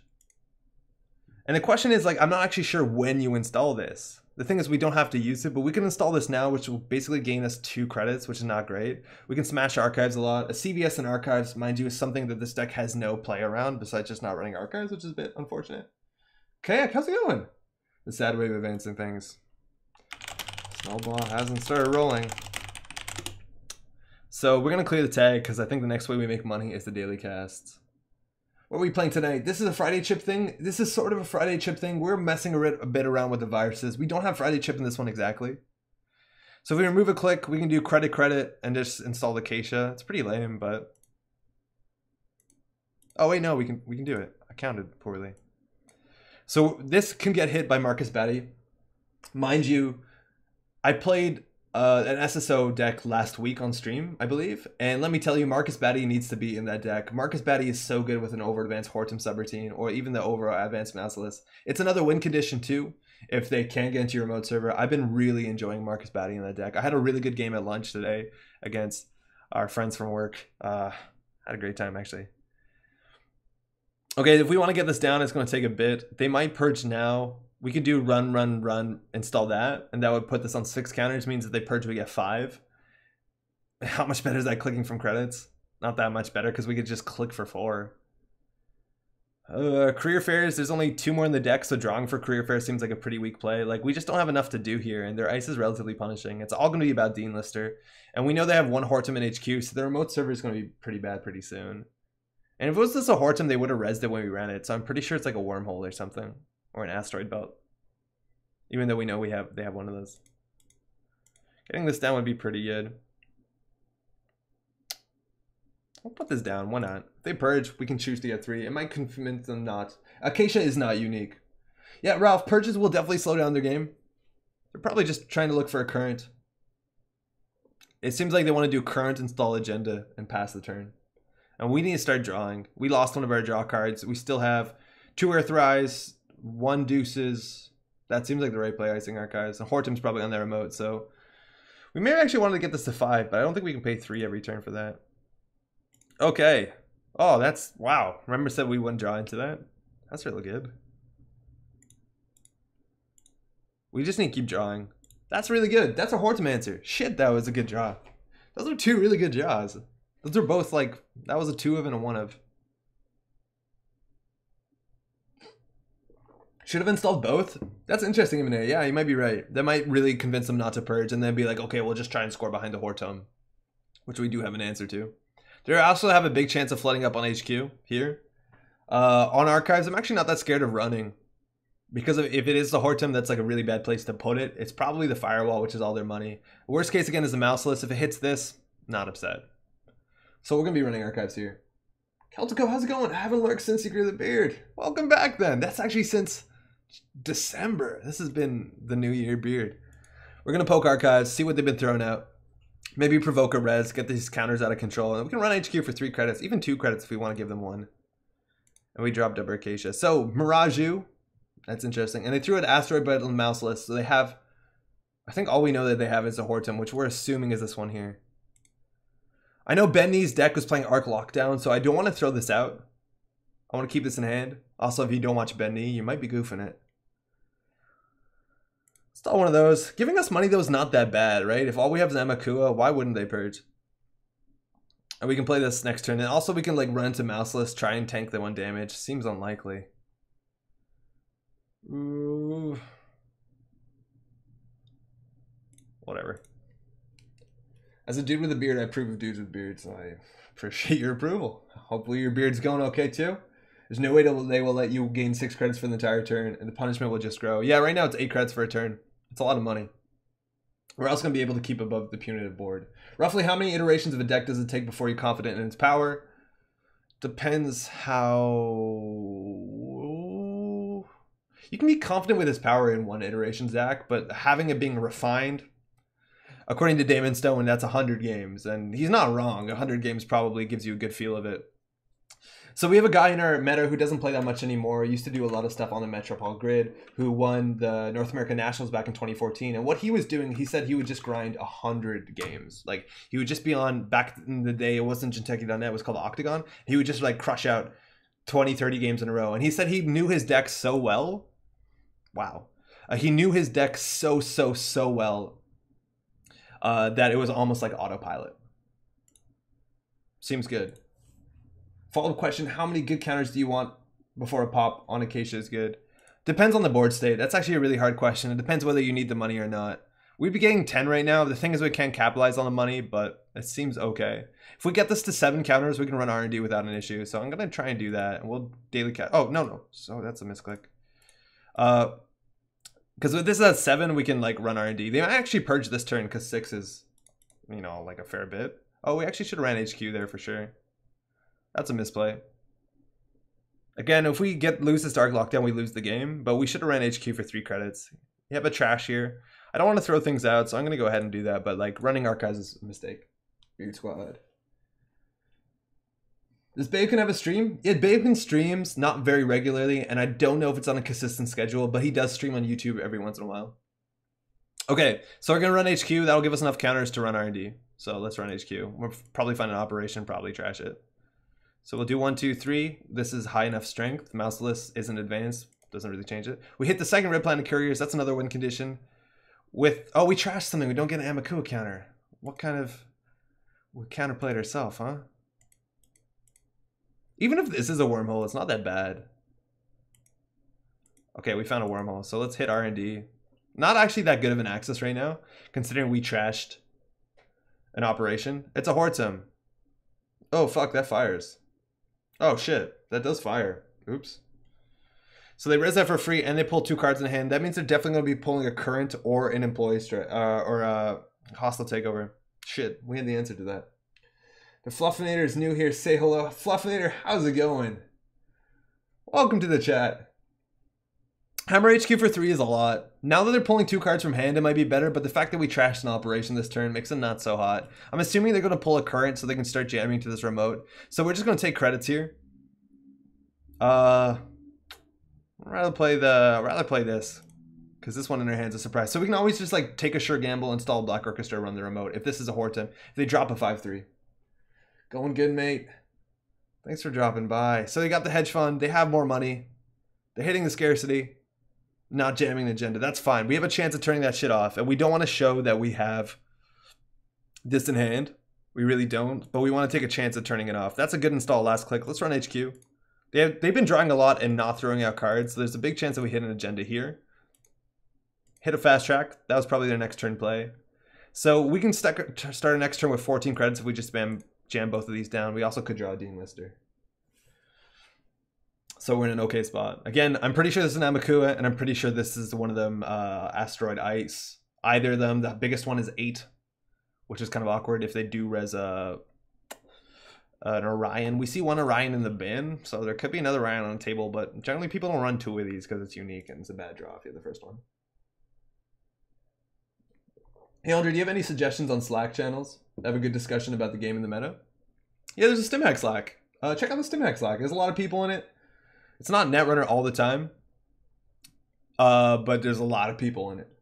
And there's a lot of like lobbies if you want to talk about something specifically. Okay, so we definitely dropped this run. This is going to do 3 meat damage to us, and we got to make sure that we don't get punitived. So I think we play this, we run the server.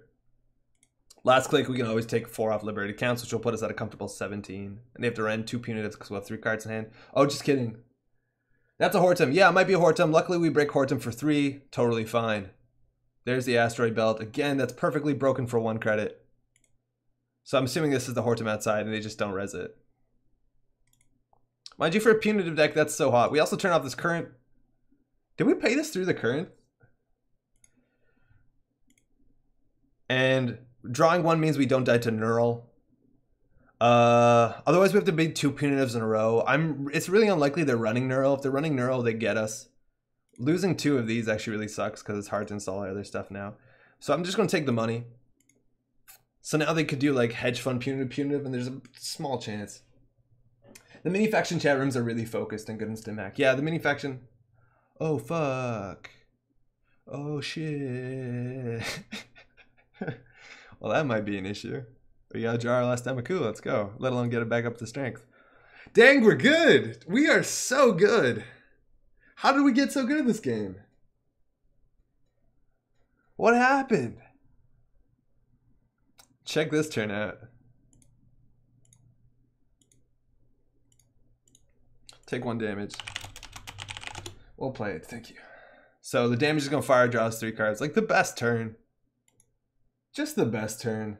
Rohit, how's it going? Ouch. Now that worked out fine. Hit a biotic labor. All right. We're back in it. The virus breeding grounds let us put tokens on this. Edward Kim has a huge Anner synergy with Amakua that we did not realize immediately, but should be considered. And we can just surprise them with the Dean Lister. The Dean Lister is probably enough. They might jam another remote, be like, break our Asteroid Belt. I dare you. And then we do, and we win. So let's play control. Superior RNG Timberline, what's up? Yeah, our RNG this turn, mind you, this game has been like off the charts. Okay, they're advancing that up to 3. Makes a lot of sense. So if we run into this, what punishes us? Some cards do. Again, any of these, generally their ice is going to cost 1 to 4 credits. If it's an ice wall, it's the worst. Mana Dog, how are you doing? Adam Lounge, I've heard really good things about the Adam Lounge. The Adam Lounge on StimHack Slack is like pretty constructive. Vicky, how's it going, my fave runner? We are hitting things with hammers. So far we've trashed like 5 operations. That's the ice wall, so we called it. Luckily we can put down 1 virus breeding ground to put a counter on here next turn. Seems pretty good. 2 might be overkill because I don't think they're going to purge through this one, and we can probably just take credits. If we put this down, it's going to give us too little money, and we want to always be okay. But if they're running 2-pointers, I think we'll be fine. So it just takes some money. Remember, this deck was all about Shikana. Yikes.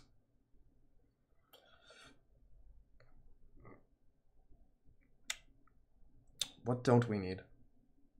I feel like we're not going to spiral out of control because the race is too good. World's Great Mom is the Sunny channel. I don't know what the Atom or Apex ones are called. Oh, that's where that came up. Retrieval Run would be a good include. Emanate would be dope. I think we want to run David, though, if we do that. Mind you, also, they have enough tokens to do Biotic Labor into a fast advance piece, but we did hit their fast advance piece. They have 15 credits. I'm not scared. And they're going to just continually slowly advance us out of value, out of range.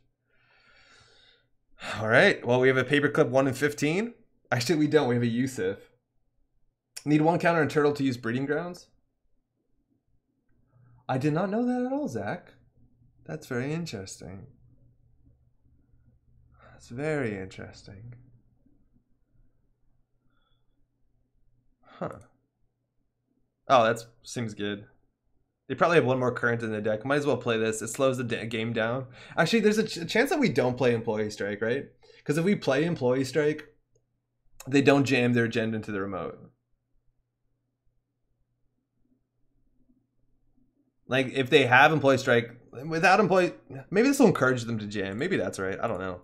I might be wrong. Yeah, no, we really don't have a need to rush. If we find all our breakers, like, they basically have to Marcus Betty. Like, I think we have it right now. I think Dean Lister does it. Okay. Okay. So the best we can do is install Dean Lister, draw, run. That'll put us down at 8 credits. This... 8 strength, sorry. No, it'd be at only 6 strength. Oh, that's perfect, right? Install, draw, run. It would be 0, 1, 2, 3, 4, 5, 6. Yeah, there's a chance we win. Good luck, guys. I think that's a winning play. Yes, it's a winning play. Just kidding. How much money are we short? I think we're actually short 1 credit. Okay, so...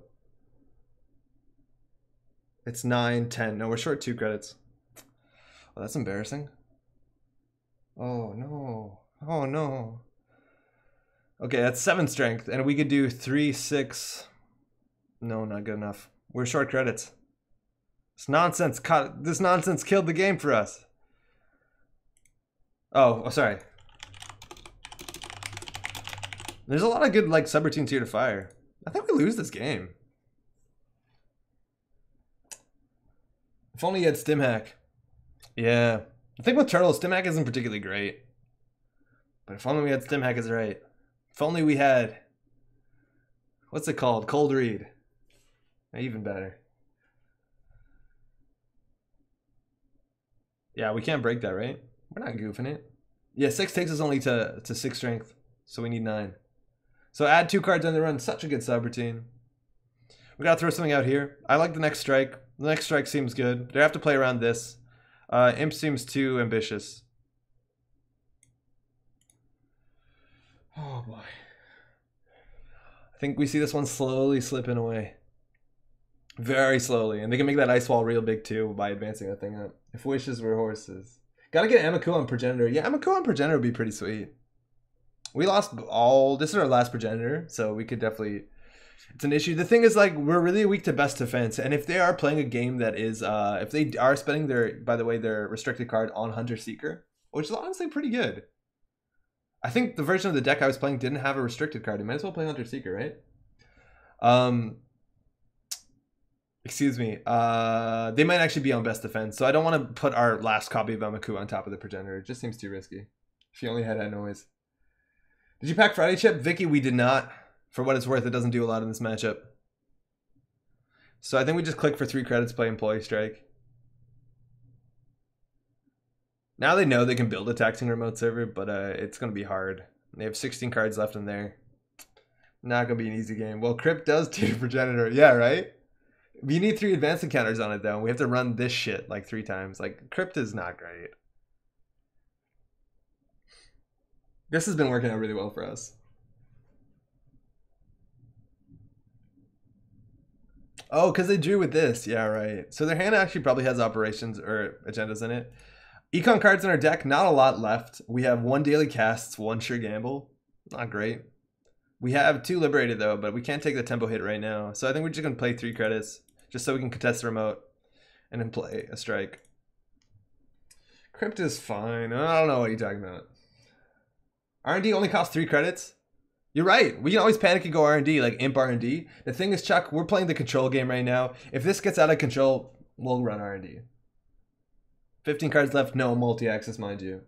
We can definitely top R&D. It is a Hortum with 3 advanced encounters. Only costs us 3 with the Black Orchestra. They might respect that. They're not jamming, which is really good. Mass comms for a lot of money means they can jump a lot of ice on here really quick. Oh, that's actually a good one. We'll play that. We'll draw 2 cards first. We have that. So we're going to gain money again. Money is what we need for this remote. We have the Hive Mind, which doesn't do much. Well, actually it does. As soon as we put the Hive Mind down on the progenitor, we can now move Amakua counters onto it with the Virus Breeding Grounds, because they're considered to be on the Mother Goddess ones are considered also to be on Amakua, which is pretty sweet. So that actually works. White hat that R&D, right? Could have exposed. Exposed doesn't matter. We're not going to be running archives. Don't care what that one is. It does give us a Amakua counter, though. That's totally true. Yeah, that's totally true. R&D gives you an Amakua counter only if we don't trash things, and their deck runs about 22 operations, so it might be unlikely. I don't know. It looks like they're going to just slow roll a thing. If we only had some bottomless source of credits, that would also provide defense against punitives. You're talking about Link, right? You're talking about Underworld content and Link. Okay, what is this? I don't know. I think we afford 3 for here on a single. Trashing ice would be okay. We don't have any Chicanas to get down for that, for the dope value. So let's run here for 3. This might make them ice this up. We also could just win. They're running 2 pointers as well. Please no 1 pointer to Hunter Seeker Seaworks project. Damn, we're good. So we found out exactly when to run R&D. We timed it. We found like 13 cards in R&D. It's the best time. I gotta stop bullshitting like that. It's a Colossus. That's likely a Colossus. That actually is a really good ice. It's hard for us to deal with. It would be what, 7 strength? That's actually one of the better ice to keep advancing out of strength. Yeah.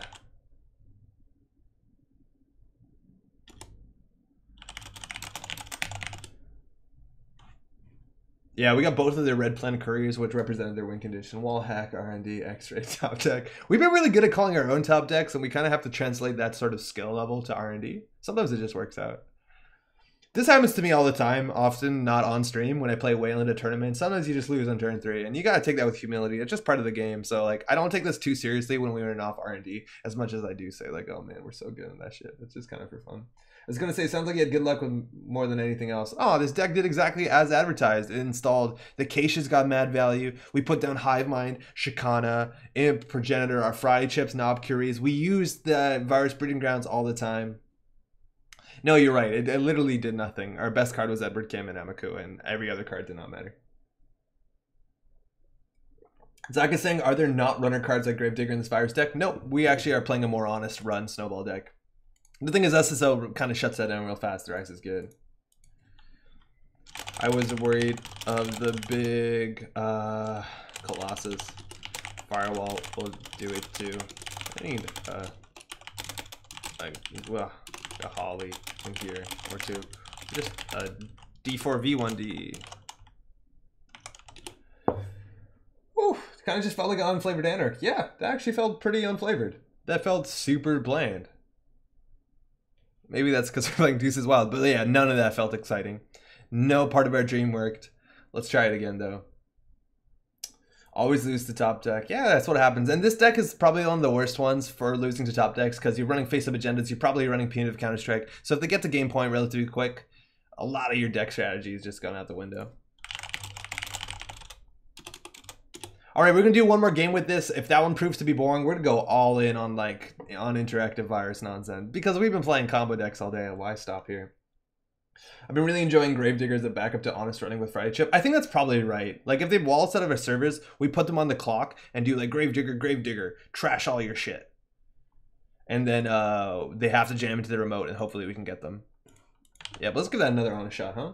Running Parallel, good evening to you too. How are you doing? How's the spring been so far? Always talking about the weather here, that's Canadians. Cluster Fox, what's up? All right, Cluster Fox is in Twitch chat, knows what we're up against. The felt unflavored, add some grape to this Kool-Aid. This is Kool-Aid water flavor. Just tuned in. What is this deck other than racist against viroids? It's a virus deck. We're running a bunch of the virus support. We're basically hinging on Hivemind Amakua. Hasn't proven itself yet. Also Defcon. How you doing? I really dislike Firewall and SSO. Doesn't do anything. Costs a ton of res. Yeah, I think it's really bad against a lot of the ice. Like, go with this or prefer random and watching stream. Oh, no, it's all good. Yeah, that's the thing. I agree with you, Dart. I don't like Firewall and SSO because it's expensive, but more importantly, it is an ice that is relatively expensive to res and is weak to all the stuff that SSO is actually normally weak against. It's weak to Ice Wall, to Bahali, it's weak to David, it's weak to Fem, Inside Job. Like, it's a single subroutine ice, which is easy to deal with. You generally want other taxing stuff, or if you want ice like that, res it for free. I agree with you. All right, so this is a matchup in which, man, Acacia, not loving it. This is also not great. This is okay, but it's probably too slow. We really want to open into our, this deck also might be running Cyberdex Fire Suite, but we want to get down our Shikana. Shikana really stops the Titan Transnational. Also, we do have Employee Strike, which is pretty great. Doing good. Weather in Vancouver has been great past couple days. Kind of jealous, but we'll get it soon enough. I've been really enjoying Gravedigger as a backup. Yeah, I read that. That happens. There's two chats. It's difficult. Also, really cool stuff. I have a new monitor coming in the mail. I bought a really nice monitor. So I'm not going to be on two computers anymore, and I'm going to be able to have a better layout how it used to be, where I can see my image on the other screen. That'll be sideways. So chat interaction might be better. We might be able to do more plugins and have a MooBot and stuff like that. So the future is looking pretty good, because right now I have to do this on two machines. I have two keyboards. I have to look over here for my camera. Things are going to be good. This hand's not terrible. It's mulligan, though, because we're going to high roll the shit. Oh, man, we high rolled the shit out of that. Mind my French. Also, I'm resing a turn 1 face check with 3 counters, a better cost max, too. I agree with that. It's 5 turn 1 seems pretty bad. Ice Wall is good enough. Okay. GLC iced up everything, so it's very unlikely that they're going to be scoring at a hostile turn 1, so we can wait for the Employee Strike for when they're threatening it. They could biotic out with 7, but then they have no ice, and then we can go in. Dr. Apathy, MooBot is like a Twitch chat robot, so we can add like fun commands. We can type in like deck list and it'll print the deck list I'm playing. I'm promising features. I'm not sure that they'll work yet, but it's basically like an automated chat robot. We'll give it a cool Biroid name. It'll be fun. Had an absence temporarily due to work, but I'm back for the next 2 hours. Welcome back, Cody. We're playing some viruses. Let's get the money out.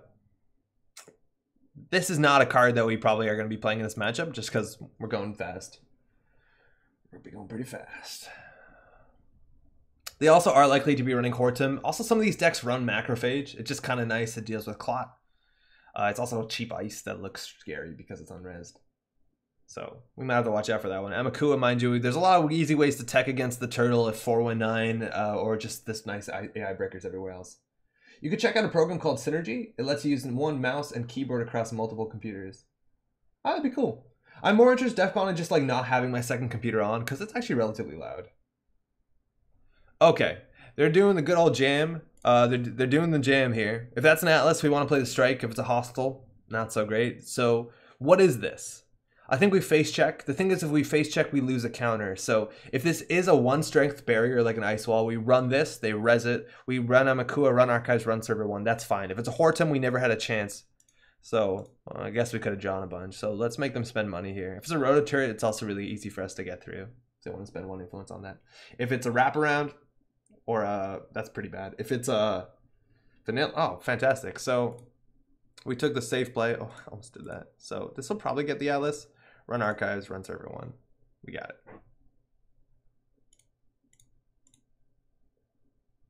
We could have just jammed this, but like, I don't know. If that was a Horton, we probably just want to set up and get more money. It's a tech startup. What the shit?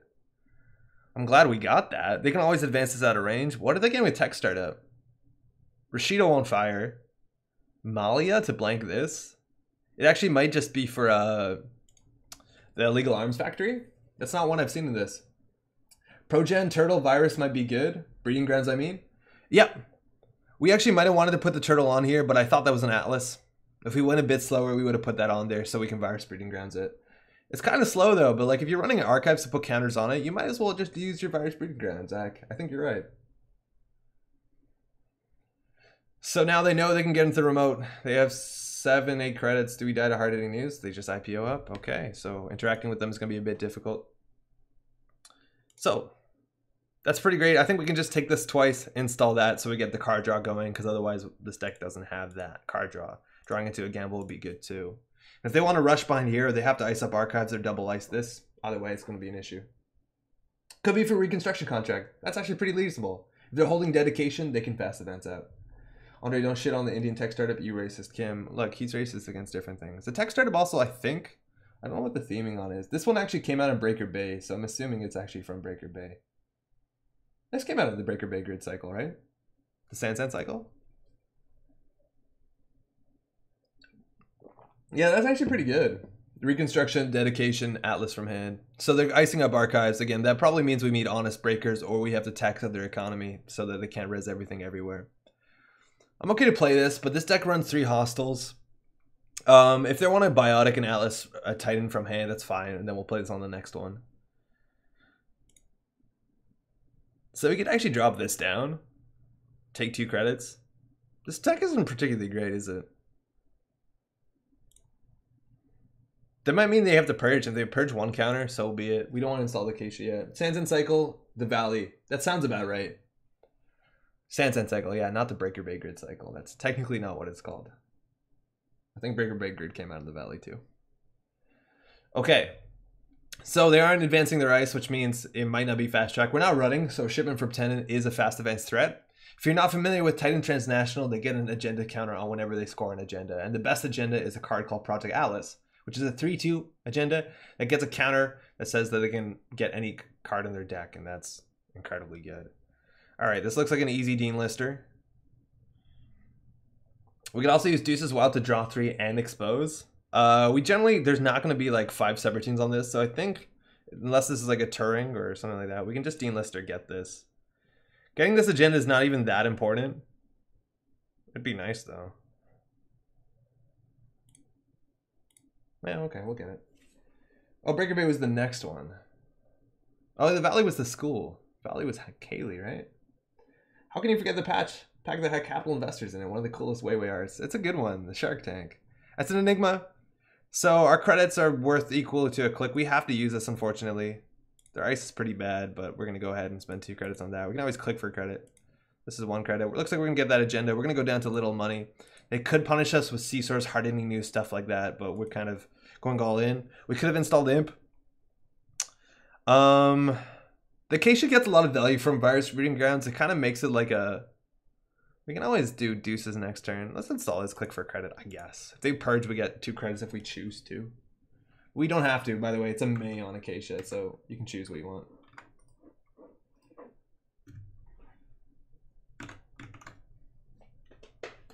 Okay, so if they're jamming that, it means they're not jamming the Atlas. They're probably testing the water. There's a chance also if this deck just doesn't draw the Atlas, it's in a bad spot, and... Now they're putting a card in that circle, in that server. A single advance means it's probably an Atlas. They could be bluffing a hostile here. Actions? I don't have any. Nope. So hopefully that's a hostile. They're asking us for actions, but we don't actually have any quick actions. So they're bioticking. Oh shit, okay, well, that sucks. They spent a lot of money from that, so this might be our turtle time. This might be the time that we get a bunch of counters all at once. We could do this for a card draw. I think we want to expose 1 piece of ice and make a run. Let's first take some money and then expose R&D. If we can break it, we'll run HQ. They'll be running probably 2 or 3 biotics, so trashing these gives us a lot of value. So let's get the money first. We'll expose 1 ice. Let's expose the HQ ice. It's a Cortex lock. That's brutal. Let's run R&D. Hopefully we don't hit a Cortex lock. And we actually don't want the imp because we trash things we don't get value. Nice. They actually have a Cortex Lock HQ. That's insane. This card wins games, mind you. People don't play around it.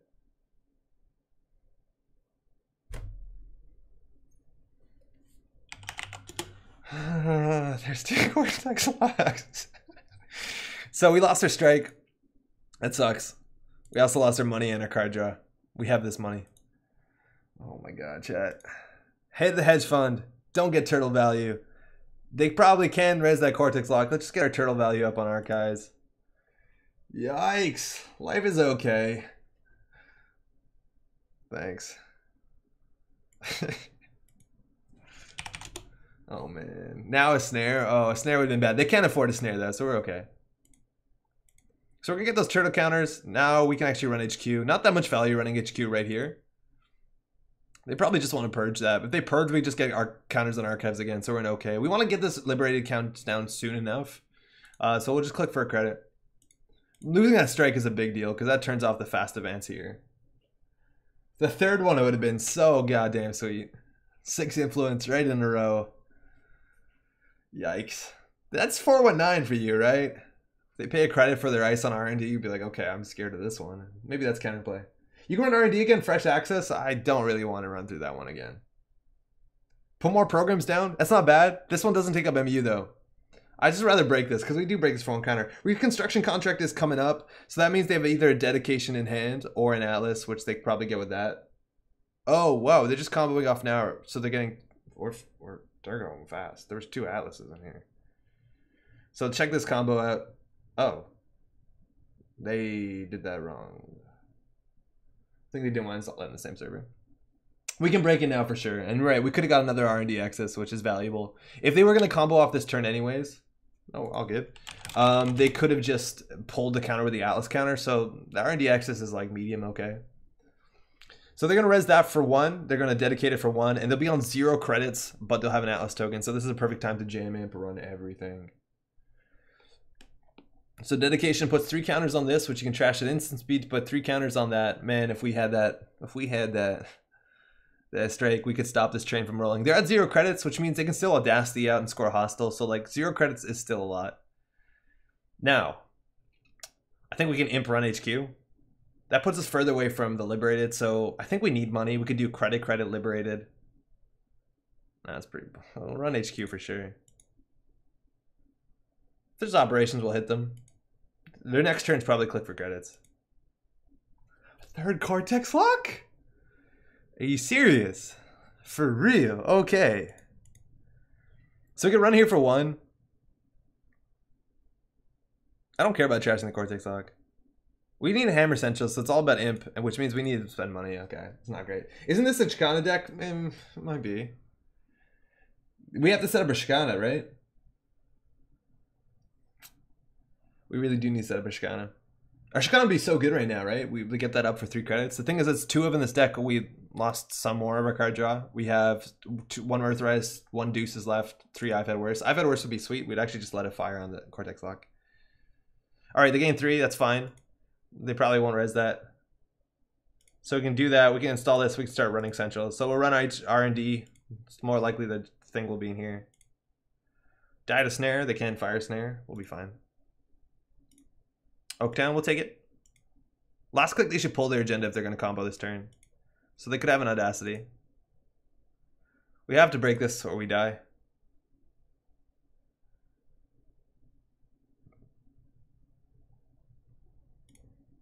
Hostile. Wow, that was a good turn.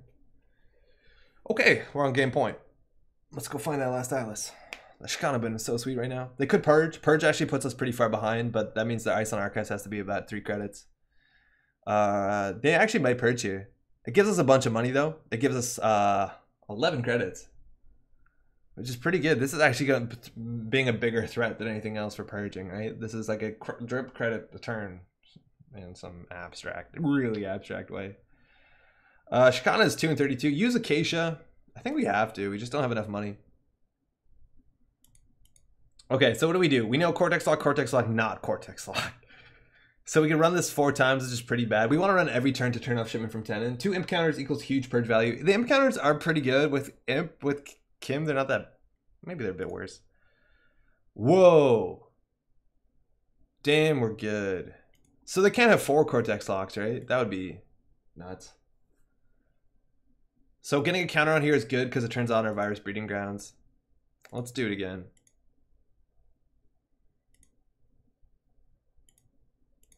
So now they can't chain their fast advances. If anything, they play current here or score a hostile. Scoring a hostile is pretty bad for us too. There's still probably 2 in their deck. Even standoffs would be bad. You're not going to get more turtle counters if you keep hitting agendas like that. Yeah, we got to like just imp them. No, that doesn't work either, does it? Yeah, the agendas are slowing down our turtle roll. Mind you, how virus themed is this deck? Acacia fired, so 20% at least. Card and remote, that's the hostile. That's terrifying. And now we lose next turn because they can pull an Audacity. That being said, it's either they have the Audacity or they don't. So running archives, it's actually better. If we run archives, there's a chance they resonate and it ends the run. So I think we do virus breeding ground, run HQ to try and hit the Audacity. We also could have drawn instead just to make sure the Cortex lock doesn't kill us. Like that might actually be a better play because we have a chance of hitting an iPad worse. But like I think 100% we lose here. Our Chicanas didn't come and we played our 3 strikes. Oh, we only played 2 strikes, but it's a 1 in 31. We're not drawing for that. Dedication Ceremony, that's a pretty good card to hit. So we don't have any imp counters. So if we run R&D, they can pull the agenda that they need to hand. That being said, we can hit other agendas and that wins. So I think the chance of winning off R&D might be a bit higher. We're also breaking this for free money. I forgot we had bad pub. Oh, we just got bad pub. So no, we're not goofing that. Fuck! Oh, if we ran R&D first. Oh, shit.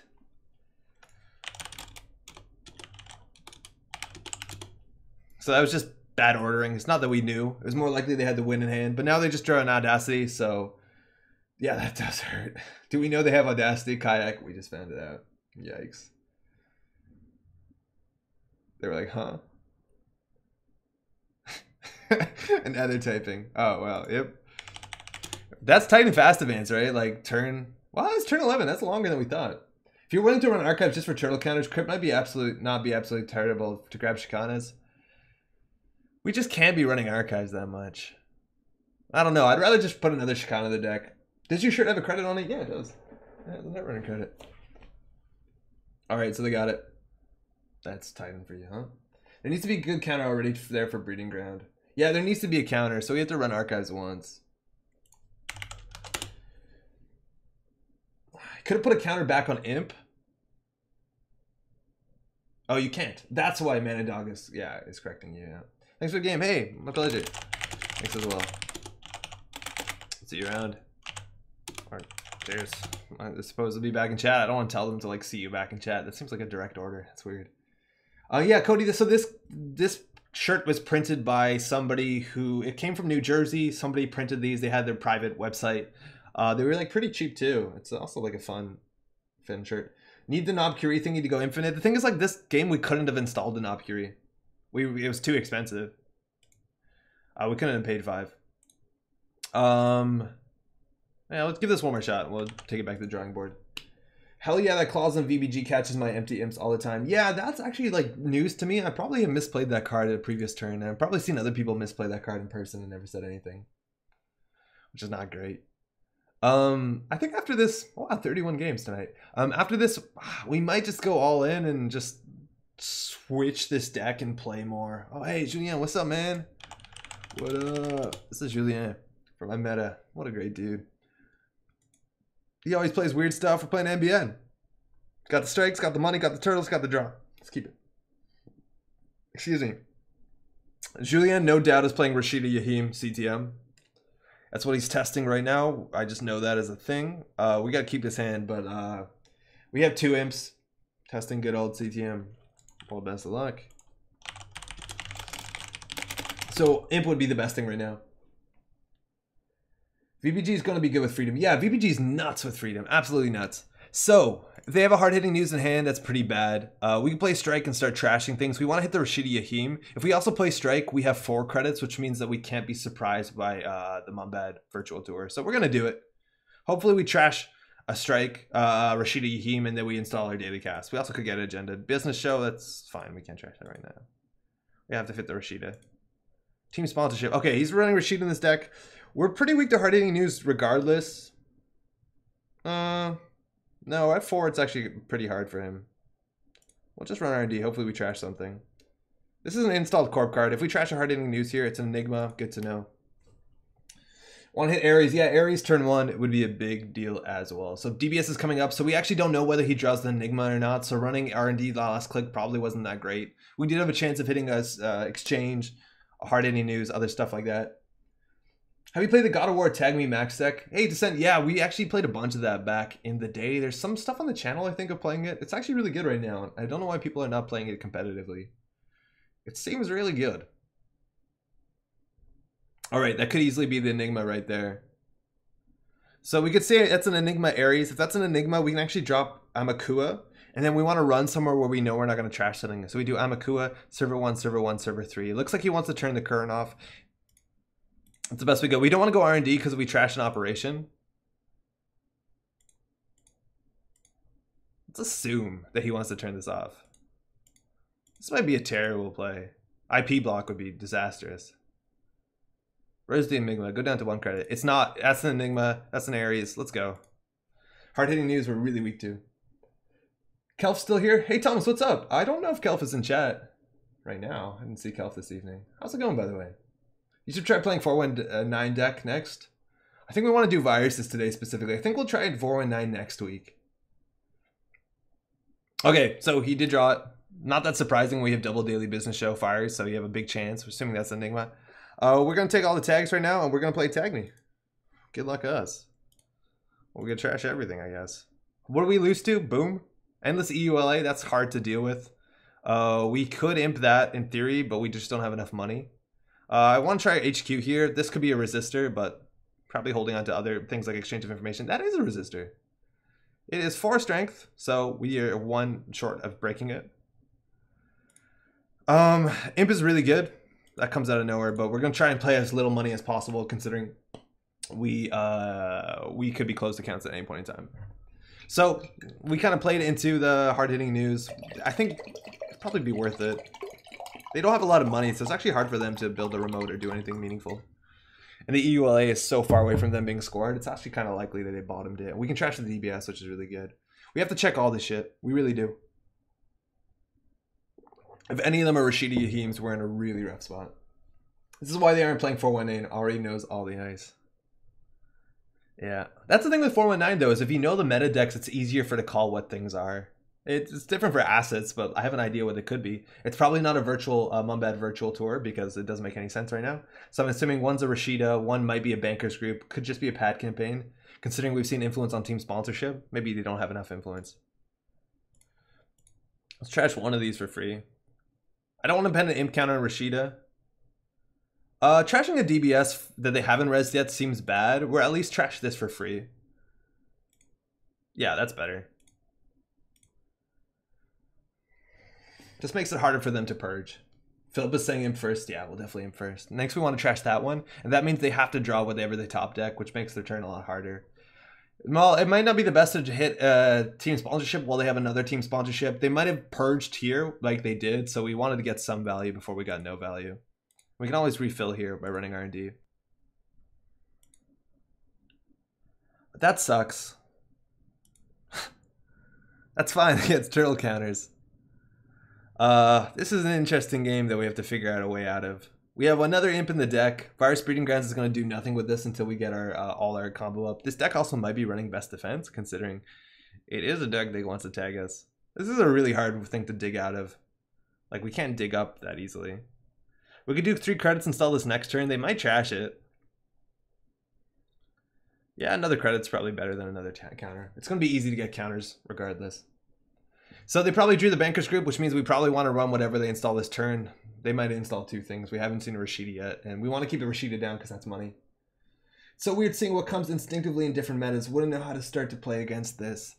Yeah, CTM is actually a big deal in my meta for a long time. It's not that popular anymore because it seems pretty bad against most Val lists, at least at the last like nationals. So not a lot of people were playing it. I think there was one CTM and 52 players and the Canadian Nationals, and it was our friend Vincent, who's in chat, who ended up in 10th place. By the way, Julien came in 9th at Canadian Nationals. Very strong players, the both of them. Strength of schedule is what got them. So I'm assuming this will trash for 2, get another tag, not the best. We're definitely gonna trash that. We can get some more single accesses here. We don't want to steal food. Oh, god damn it. They can't ice that up, so that's kind of good for us. We'll just take 2 credits. And like, you see how slow their turn is too. Yeah, bad pub hurts so much when you're playing CTM, and they can get a mining accident off turn 1. It's easy to get 1 or 2 even, and then they have 2 bad pub against a CTM, which makes things pretty bad, let alone if they're on strike. It's strike 2 bad pub on an acid deck. You're in a pretty bad spot, let alone Film Critic is popular as well. Alright, so we don't know what they took. They did ice that up. This could be the ULA, which they can't res. If it's something like an Archangel, it's pretty bad. We could hit it twice to get the imp back, which isn't the worst. We can start considering clearing the tags. They're not doing that much else to affect the board. I don't know how good that is. Deuce's Wild helps us clear the tags a bit better. We only have 2 in the deck though. If we career fair that out, it'd be a lot nicer. Alright, so we got another draw card. We can throw this out. It's not even that good in this matchup. There's not a lot of sentries that we care to break if we're going full tag me. And we could die to boom at any point, mind you. We want to get this on a progenitor, which is kind of sweet when that does happen. And again, the problem with this deck so much is that we don't have like a thing that we can play when we're behind, right? If we're playing heavily tag me, we can't be like, okay, well, we're going to close the game and do like indexing mad dash. We have to get a lot of single accesses, which means the game is going to drag on. So we're like very heavily unfavored in this matchup. Very heavily unfavored. Clicking for 2 credits also might be a mistake because they could have, mind you, they're seeing 2 cards a turn. They could have a, excuse me, a closed account at any point in time, which basically loses us a whole turn. Slums is also not CTM's favorite, but less popular. Exactly, yeah, Slums isn't as popular as it used to be. Descent is asking, talking about Canadian Nationals, any chance you can just upload them even without commentary? There's a chance that will happen, but if that happens, I might want to just do it on a separate channel or throw it on a Dropbox or something. I don't want to flood this channel with all this content that isn't of great quality. But I appreciate that like you're interested in it. That sounds really cool. So that's the bankers group, right?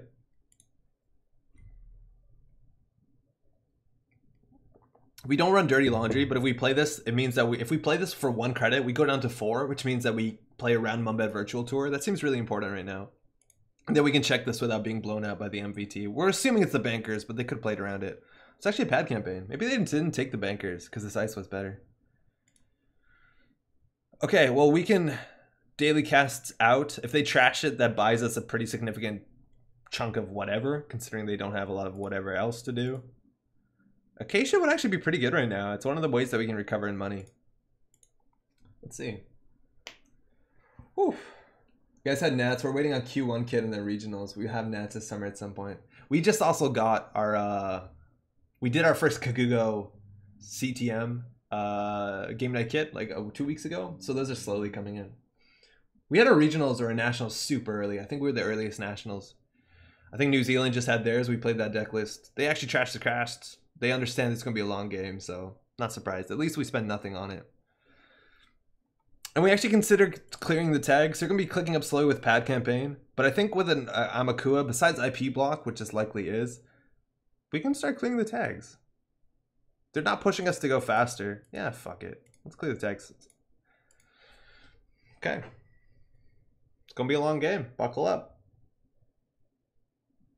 They're filtering their draw and getting a lot of credits. So they could have had another hard-hitting news. They might be bottling them and throwing them out, but we want to gain 2. Oh, they put 2 servers down. So one of them is the commercial bankers group. One might be the Rashida Jones. So I think we have to trash both of them. We're 1 credit short of that. Oh, it's a pad. Okay, so we trash the other one. We're also getting hard-hitting news right now, which is pretty embarrassing. At least we don't take a tag. GMKs are a quarter behind. My FLGS owner is pretty peeved about it. Yikes. Okay. They're making 2 credits a turn, which is going to eclipse our shit economy. And we got hard-hitting news again. So we're not... we're playing tag me, my friends. Don't got a choice there. We might actually just concede this one. I don't know how we win. I really don't know. If they res this, they might not be able to res the remote. No, we go through. We're tag me now. We're playing tag me. Trace away. So this makes Psychographics Beal pretty good, but they don't have the credits to do that. So hopefully we just get a bunch of operations in a row. Mind you, Kim is actually pretty bad against Ares, so I'm glad that we stole an Ares, because that means if we hit an operation, we have to trash it, and then we have to take a tag. Oh, that's another Ares. Let's go. Phil Nichols, how's it going? Hi from England, 4 a.m. here. Excellent channel. You're a great ambassador for the game. So thanks so much for the kind words. Glad you're digging it. Glad you could actually make it to the channel. I know it's pretty late in the UK. We got to be streaming at more other times. That's a Psychographics, which we just trashed. Perfect. That was the card that we just said that we lose to. Maybe they have 2. They don't have a lot of recursion. What's the odds it's a kitty cat in 3? Relatively high. I'm assuming Beal. Exchange of information. Not trashing that one, but not that good right yet. We could run this server. If it's a kitty, we're going to give it to them anyways. And that means that they don't get the employee strike, so let's go for it. If there's a resistor on the server, whatever. We can't stop them from rezzing that. It might be an MVT. It's calibration testing. Oh, neat. So they can't afford to res that. It costs 3, let alone 2 more for an agenda score. So we can deal with that later. And we got another counter here. So they need to ice up R&D. They know they have an exchange on top, which is probably something they're going to keep, as much as it's not good until we steal the inevitable foods. Once we have the foods, they need to score an agenda. And this deck generally runs 15 minutes. Mind you, any agenda also that they score with the team sponsorship brings back any of these things. And these things are things we have to trash. So it is a bit bullshit. So we're going to have to trash probably the other team sponsorship. They might have 3, actually. We have a pretty dedicated group. 2 of our guys went to Worlds last year, and 1 of our guys split against Dan, so we're really proud. What area are you from, Clusterfox? Clusterfox. I was going to have it at some point. I take it it's EU. Alright, we're just going to take all the tags. That's fine. We got the Psycho. They generally don't run 2 Psychos. It's a win condition. With DBS, you generally find your win condition. Turnpike. Okay, that sucks. I guess it doesn't do much against us. It bleeds our credits. We could take 2, run server 3. Archangel, again, is just absolutely disastrous if we hit it, but we can break it. So let's run this because they have enough money to fast advance this agenda. So we'll run server 3. They're probably going to res something here. If they do res something here, we probably can't get through that and break that, considering it's 2 to break this thing. So even a pop-up window stops us. All right, well, that's really good right now. They still have 3 credits, which is not enough to score. And we're not paying money for this because we're 1 credit short from contesting it. Belgium. Oh, state. Yeah, right. Canadian expat in Belgium. Speak Belgian, I take it. So DBS bottoming too. This has been going for some turns. That I don't know what that is. It actually could be a Quantum Kitty, and we want to check that. And also, I'm expecting the Rashida. I think we do credit, run this. I want to win off R&D. This is going to fire no matter what, and turning the current off is actually not that big of a deal. They can have the Quantum Kitty. I'm assuming this is the Quantum Kitty. Oh, another DBS. That's unfortunate. I might actually want to click for a credit to run this remote. We'll do that next click. Because then if they res an ice, it slows them down. Rashida Yahim. There's the Rashida Yahims. I don't think we need to trash this. So now if we credit run this server, they have to res the outermost piece of ice to stop their calibration test. Calibration testing, mind you, is so good with team sponsorship. I think you got a pretty smart deck here. Julian. So last click, we don't have to break both subroutines because there's no clicks to lose, and we can wipe this. Going down to 0 credits doesn't matter that much. They have a choice between Rashida and probably ice. I think they're looking for ice. Mind you, they have a pretty deep dig with triple daily business show, and it's going to take them down to 3 credits. I speak Dutch. Excuse me if I said Belgian. That's probably not a language. I'm embarrassed. Still a great little country if you like beer, chocolate, and fries. Sounds like a pretty great country. Apathy saying Rashida will draw them into the winning Beal. It will. We have the Psycho though, so I'm not so much worried. That's the thing about Rashida. I forgot that they can put it behind ice. That being said, we get through the server. So as long as we do credit. Uh-oh. So they res team sponsorship. They did score the 15 minutes, so they can reinstall something. They can't res anything, so it's probably going to be the comm group, which they still can't res next turn. So we don't have to deal with anything. There's a chance resing Rashida was bad also, because now they can sponsorship it. But this is not a value sponsorship. Calibration testing is going back. They're going to start their turn with 2 credits, which is not enough to keep rolling. Let's hammer R&D. Let's win this turn. It's technically possible.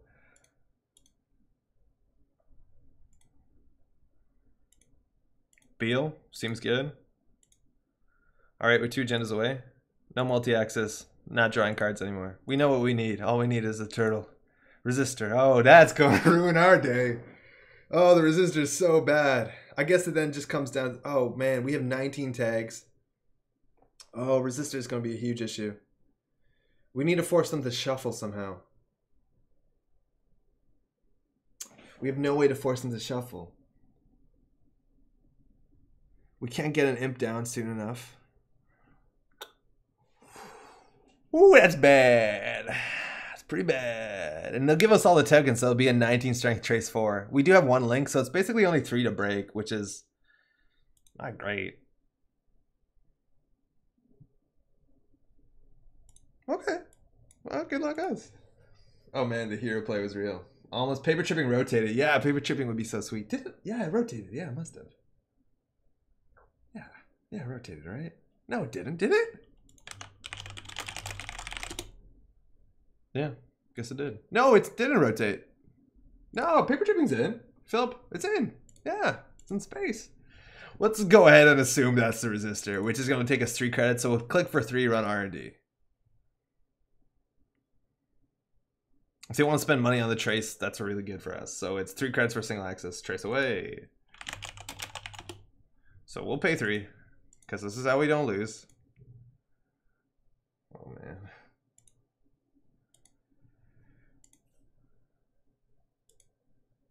Okay. The resistors are getting bigger. Let's just not hit a food here. Damn, we're good. We are so good at this game. Oh, man, we're good. They will have 4 credits, which lets them fast advance. That's pretty alright. I think they're just at the point where the deck is cycling through, that they DBS through their deck. They were going through 2 cards a turn, now they're going through 4. So we're right at the point where they might want to boost that trace. So I think we'll just click 3, run R&D, and win. Let's see if they get another ice on it, though. Archangel would not matter because we're not tracing. We don't actually need anything. Exchange of information, 50 minutes, reveal, shuffle that back away. Okay, well, at least we didn't hit a food. So we're back in 4 points. 15 minutes is back in the deck. We will lose real slowly, won't we?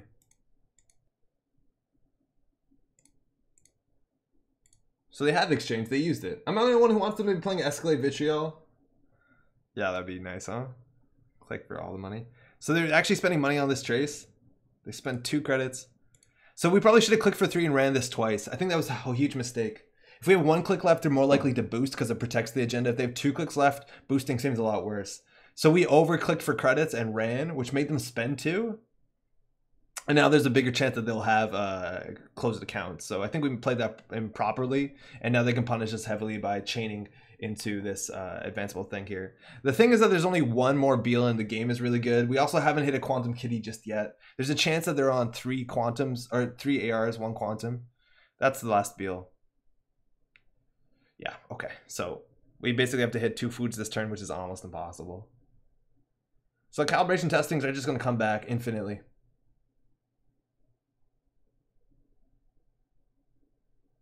Oh, it can be from HQ. Wild.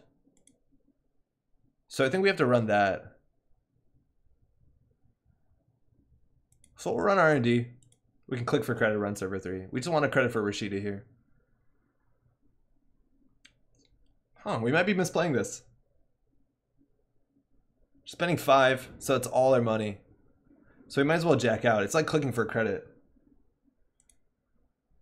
So you can run again. So let's, okay, if we run again, we have 3 credits. We have 1 credit left. And we do credit, which puts us on 2 credits, and we run this. So if this is Rashida, we can trash it. That's just good enough. We need to keep 1 credit and run this remote. It also could be a Quantum Kitty. So we're going to run R&D. You can trace this again. So now we'll pay 3. The link on Edward Kim doing much more work than his ability himself. Stop asking. Oh, I gave the wrong way. AR enhanced security. Damn, we're good. Damn, we're good. Run server 3. So they might actually not be on Quantum Kitty. So they probably can't res that. We're going to spend 1 credit here. We don't have to worry about the last click. And now this says trash Serene. You see? We played perfectly around that. We're going to take another tag here. But again, the difference between... it doesn't matter. So plan your turn now, huh? Just like you planned. Yeah, we planned that perfectly. It seemed like the right card to install there because it's dirty if it fires. And now basically we gain 3, run HQ, or run R&D. Actually, run HQ isn't even terrible. And then maybe we win. If we imp that resistor, oh man, that would have been so good. Well, they're drawing. Kind of want to run HQ. And also, mind you, they just did throw out. They like didn't recur their calibration testing. They don't have enough money to res this stuff. Them spending on the trace probably is going to cost them. Oh, they did jam something in there. I think we'd gain 3 run R&D. They might spend a credit on this. They need to spend a credit to keep us out. They're not. This might be the game. A wild counter stance appears. Testing installed. That might be another testing. Single axis, my friend. No, it's fine. Fuck. Okay. Was running HQ right there? It might be. Interesting they haven't purged yet, right? They probably never do. Okay. So now it's going to be harder to click 3 run R&D because now they can have a bit of excess money to purge. Running server 3 might make more sense. Again, we just need a single food axis. Oh man, it looks like that is the 15 minutes again, which wasn't game point for us, but it lets the team sponsorship fire. So either they install from hand or they're going to tell us what they install from archives because they're all face up. So it's a calibration testing. So let's figure this out. If they have the last appeal, they can't. So we don't actually have to contest this just yet. It doesn't matter. Unless they install over it. Which again, I don't think we have to be concerned about the ice. I'm assuming that's a Rashida Yahim again, so we're going to have to keep 2 credits left and run this remote. With 3 credits, I actually could res this. If it's an IP block, it's miserable. I don't know what that is, but that's a Rashida. So to either click for credits, run R&D for a single axis, or click credits and hit server 3. If Rashida fires, it gives them more money in card draw, so I think it's almost always going to be right to run this. If there's an Ash or Red Herrings in here too, there's a chance we're going to be able to trash a Red Herrings at least. It's definitely calibration and testing on top of Rashida, right? That's what we're feeling. So the order axis of order actually kind of matters. This is the Rashida. We want to trash that. Oh, it's calibration testing. It could be double calibration testing. If it's double calibration, they can fast advance a 4-2. This deck is unlikely to be running 4-2s. I think we have to hit the Rashida. Oh, fuck. Well, it's double. Okay, so we'll trash one of them. So we have no money. It's going to be close. Maybe we wanted to go on R&D there. Mind you, hitting that psychographics is the difference between winning or losing. Now, they don't have 13 credits, but like all they need is a single Beal with a lot of advancement counters on it. That being said. Now, even if they exchange of information us this turn, we don't lose. So that's cute. And they might have one Rashida in hand. Again, we just don't know what they're drawing with their daily business shows. They could be drawing Rashida. They could be drawing the next 2 cards below it. This card used to say, it used to be ruled that you had to say which one it was. So if you draw the top card, you have to say, I took the top card, not the second card, but they've changed that ruling. Maybe this is the Quantum Kitty. I'd assume they just want us to hit it. Yeah, Maui, all Beals are scored for sure. Like they're all out of the game, which is really good. So it's all about the foods, which are harder to fast advance. 5 credits, they might be able to res this. They didn't res it when it was 3. They also are icing HQ. Okay, so we definitely gained 3 credits. Question is, what's this? If it's food, they can do advance, stamp a counter on it. That's fine. We don't have to worry about it. This is likely a Rashida. It's likely a Rashida. Let's run here. The worst case, they spend money on this. We also aren't using their Amaku that much, except for this remote server. So we'll access the new card first. That gives us a decision. It's another calibration testing. We need to trash that. I hope I didn't click on the bottom one. That's another calibration testing. Okay, cool. So now they can only fast advance 3 1s. Unless they're playing Merger for some wild reason. Whoa, jeez. 11 cards in R&D. They need to score soon. I think they can just get this. This is a toll booth, right? They just need to get enough credits for toll booth and they jam their food behind it. The thing is, if they res their toll booth, it's going to be hard for us to contest both because we'll lose our 3 credits and then we can't res that. So we have no, we click for 1 credit to contest the Enigma. We make them res the toll booth and then we do credit, run R&D. Oh, that sucks. What is that? Oh, shit. So what's the play here? Merger meta. Click 3, run HQ. Oh, giving us all the Data Raven tags. Very kind of you. With 23 tags. Maybe they're trashing that to get any credit back. Oh, 27 tags. Okay, they're getting credit back. That makes a lot of sense. They should have done that a while ago. You only need 2 credits, you won't lose 3. Exactly. We want to hit that when we have 0 to 3 credits. We actually need 1 credit to make sure that we get through the Enigma. So that's a calibration testing. They can score a 3-1 from hand. Brings back another calibration testing. We're assuming that this is a toll booth, which is why they did that, so they have 8 credits to res. So we can't click for 3 run. So we're going to have to like play kind of dodgy where we click for 3 run HQ. I think that's the best play we have right here. Hopefully this is a turnpike or something that we just robs us a credit. If this is a toll booth as well, oh, well, beans. And now that actually really does suck because now we hit the toll booth, we lose all the value. So now for toll booth, we just click to 3 a run. There's a big chance. So toll booth costs us 4 to break with a turtle if they don't purge. They could also purge. They have the tempo to do that. Like they're gaining 2 credits a turn and filtering the card draw, so they can probably purge. If they do purge, toll booth is shite. Oh, tempo play. They still have 8 credits. Man, if we had a stim hack. So we lose this, right? Because food, the thing is we have to make them res ice. So if we do 2 run the remote, that's the best because the toll booth doesn't goof us real hard.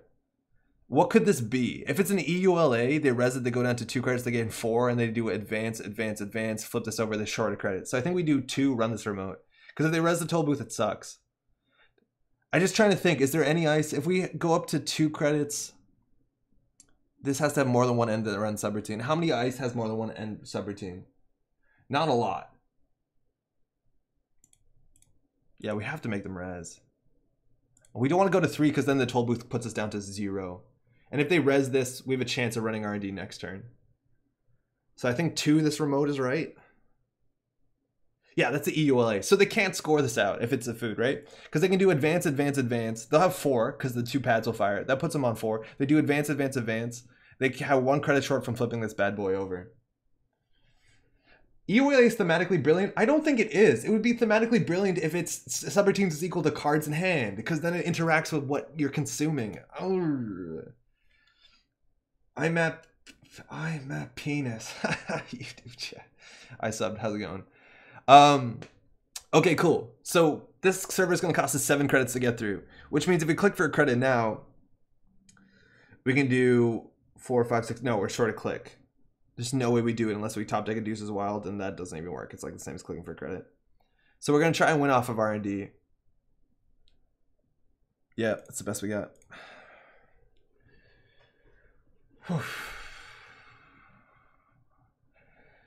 It's a good game we got here. Oh, pretty good game. Pretty good game Netrunner we got here, huh?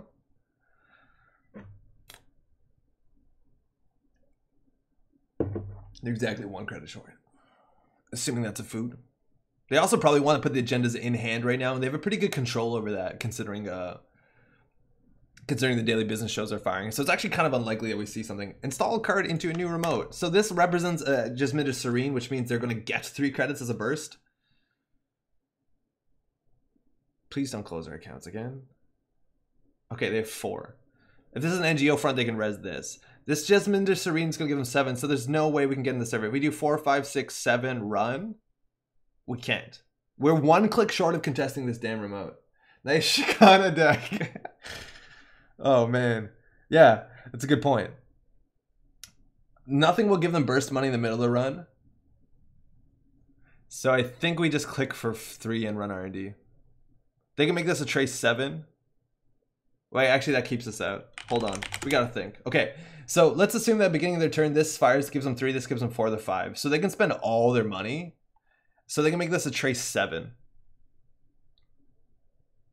Which again, we're 1 credit short. We are literally 1 credit short of every server. Because they can make this trace 8. Oh, no, that's even worse. Oh no, but then we need 7 credits. We're 1 credit short of every server.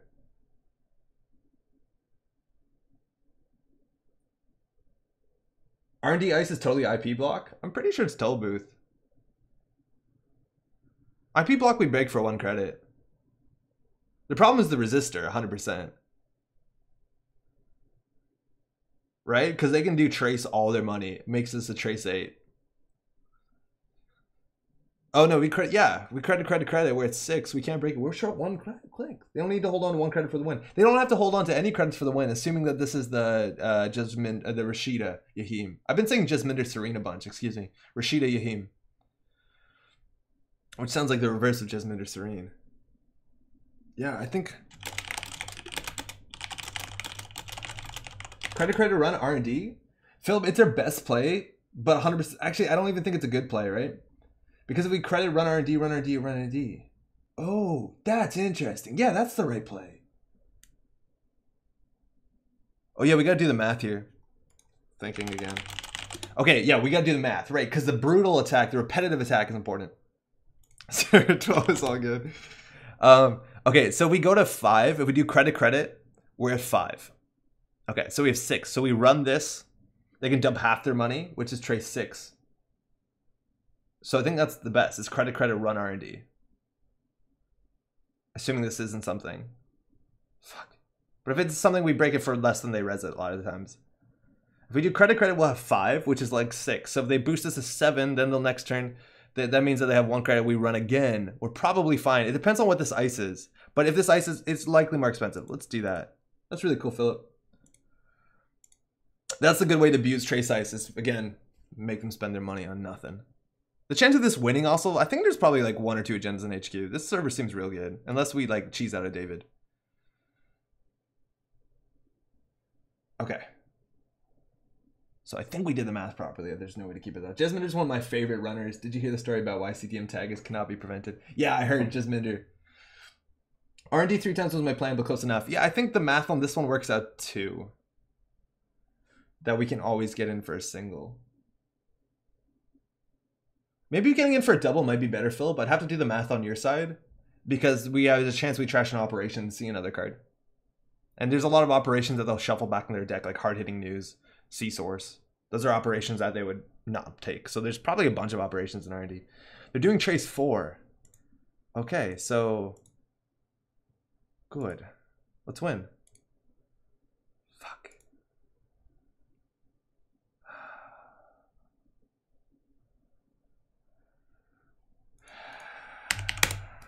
Damn it.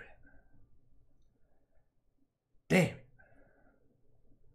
Okay, let's assume this is not NGO front. Let's trash the Jizz. Or the Rashida, excuse me. Yeah.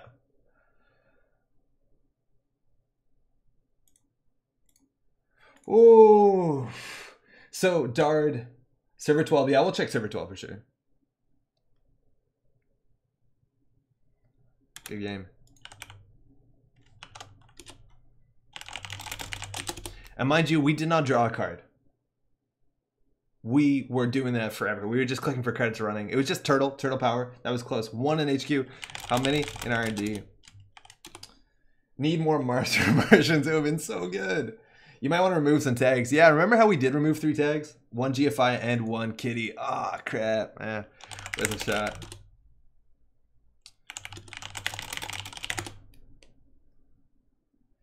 Woof. Okay, so we built a really boring deck that does nothing in particular. And all the cool combo cards are probably too slow for the meta where the corp forces you to do things. Where we can't sit back and do nothing. Maybe that's exactly what Shikana represents. It buys you the time to sit back and just build your board. Yeah. I was talking in chat. When we lose to Psycho, we have to hit Psycho. Then next card was Psycho. Yeah, that's if we didn't hit the psychographics, we would have lost so quickly. If you're just tuning in, by the way, my name is Andre. This is Metropole Grid. This is the ending stretch of the evening. I think we're going to throw in one more game. I think we're going to throw in an SSO game. I want to make a change to the deck and try that out just because I've been having a lot of fun with it, and we can probably get 1 or 2 games in before midnight happens. At that point, the magic runs out. I turn back into a pumpkin. You don't want to see it. It's weird. Because Jasminder was running rampant in testing, and they decided CTM needed the cannot be prevented, making Jasminder completely irrelevant. It's a shame that Argus wasn't rampant at the same time of testing, wasn't it? A stim hacker, even Deuces Wild would fuck my math up. Yup. A Deuces would need to be in hand. But there's no stim hack. If only you had Sacrificial Clone, 4 influence. I think it's like 3 to install. That would have solved everything. Got 0 tags. The tags, mind you, weren't that big of a deal. I guess they were because of resistor, right? But we were trashing things anyways. Man, sacrificial clone is fun. All right, let's get some quick games in. If you're just tuning in, by the way, if this is your first stream, sup? There's actually a bunch of people that's always come in and say it's my first stream. So you're amongst people that are similar to you. Nice people too, so say hi. No slots. Yeah, it's a virus deck. You didn't see any of this stuff it does. Alright, cheers. Alright, let's get some stuff in here. So we've been playing SSO. We played this last week, had some fun with it. 71% win rate. Wow, we actually played like 7 games last week. There's a lot. So this is the deck we've been playing. It's really cheesy. It wins really fast or loses really fast. Only 69. I thought there was more. We're going to make some quick changes to this. And I really want to play Marcus Batty because I think Marcus Batty is really cool because it fires some really good subroutines and does give you a remote server to score in, which is pretty great. So let's put in 2 Batties for 6 and cut 2 Sadakas, giving us exactly 16 influence. Shit. Archive memories, probably not worth it. So we have 1 influence left. Again, that hasn't happened before. We want to put more advanceable ice in this deck just because we need ice in our opening hand to jam behind. Also, I'd be interested to hear what the chat says about this. But if you look at this deck, I'm running 21 agenda points. And the minimum you need for a deck of this size is 20. And I don't know whether we're wrong or whether we're right. The idea with Hostile Takeover... with Hostile Takeover, it's an agenda that turns off currents, which is really important, and it is a lot of times your 7th agenda, so it's nice to have it. Having more of them, though, means you're weak to turntable. That being said, also if the runner steals a 3-pointer and a hostile, they're generally on game point. If they steal 2 hostiles, it doesn't matter. I don't know if running 3 hostiles is right or wrong. I can't figure it out. Running parallel, 1 reverse infection. I don't care about viruses. The only virus that matters enough is Amakua, and for that we do have Hortum. So I don't know. I'd rather just run CVS. I don't like reverse infection. Julien saying Batty Thethonium. Good game, by the way, man. I don't know. We don't have a lot of 1-pointers. We have to pay 9 for that. It's hard. Really a bummer because even if you can't prevent the CTM tag, it still does a really decent ability. Don't think that cannot be prevented is necessary. Yeah, if it wasn't prevented, right, I think that we'd see a lot more Shapers than Rebirth. Think you'd see a lot of other tech. This deck again? Yeah, this deck again. Things I want to do, the Crisium didn't play out to be that good. The scarcity also, like, it's nice to have a current that this card is busted, but we have no turtles in here, or unicorns, so I actually want to try the Hunter Seeker, because it is interesting. It's a surprise. Kevin Dinsmore just said Hunter Seeker on YouTube. Yeah, what up? So let's try 2 in there for now. Let's drop a hostile, see how bad that bones us. We still have 1 influence left. Oh, we need more ice, so this can't be correct. So we have to drop something for the slots. Let's say Crisium is batty. How critical is Biotic into RPC instead of just install the RPC next turn? 100% critical because you can fast events out of hand. And that's really important. The Biotic also allows other things like fast track Biotic, score hostile. There's a lot of things like that. Biotic is one of the best cards in the deck. It also lets you score a card with 1 advancement on it. The Biotic Labor also lets you fast advance cards if you have a Hollywood renovation with 4 tokens on it. It's incredibly flexible. Big debate I'm having with my version of the deck is 2 or 3 hostiles. Yeah, right, Dard? Same problem. Like Crim's run decoy, yeah. Okay, we need to get more ice in here. What advanceable ice is good? We have the Hortons, we have the Mouseless, we have 3 Asteroid Boys, Wormholes. We could be playing Nebula. I don't love Nebula. I think Colossus might be better, but at least with this one we res for cheap.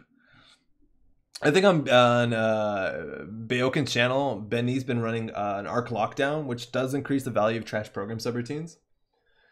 Yeah, Biotic is really versatile. I think running parallel, I agree with you. It helps so many different win conditions. Orion is okay. The problem with Orion is that like it's broken for not a lot of credits, and I don't want to res this for 6. Because even with 3 counters on it, it's still 6 to res, which is a fair bet. The econ on this deck is not great. I'd rather run Orion than Firewall, though. And Colossus, also the thing with Colossus, it's 6 to res, so I might as well just run Orion. Right? Big Colossuses are good, though.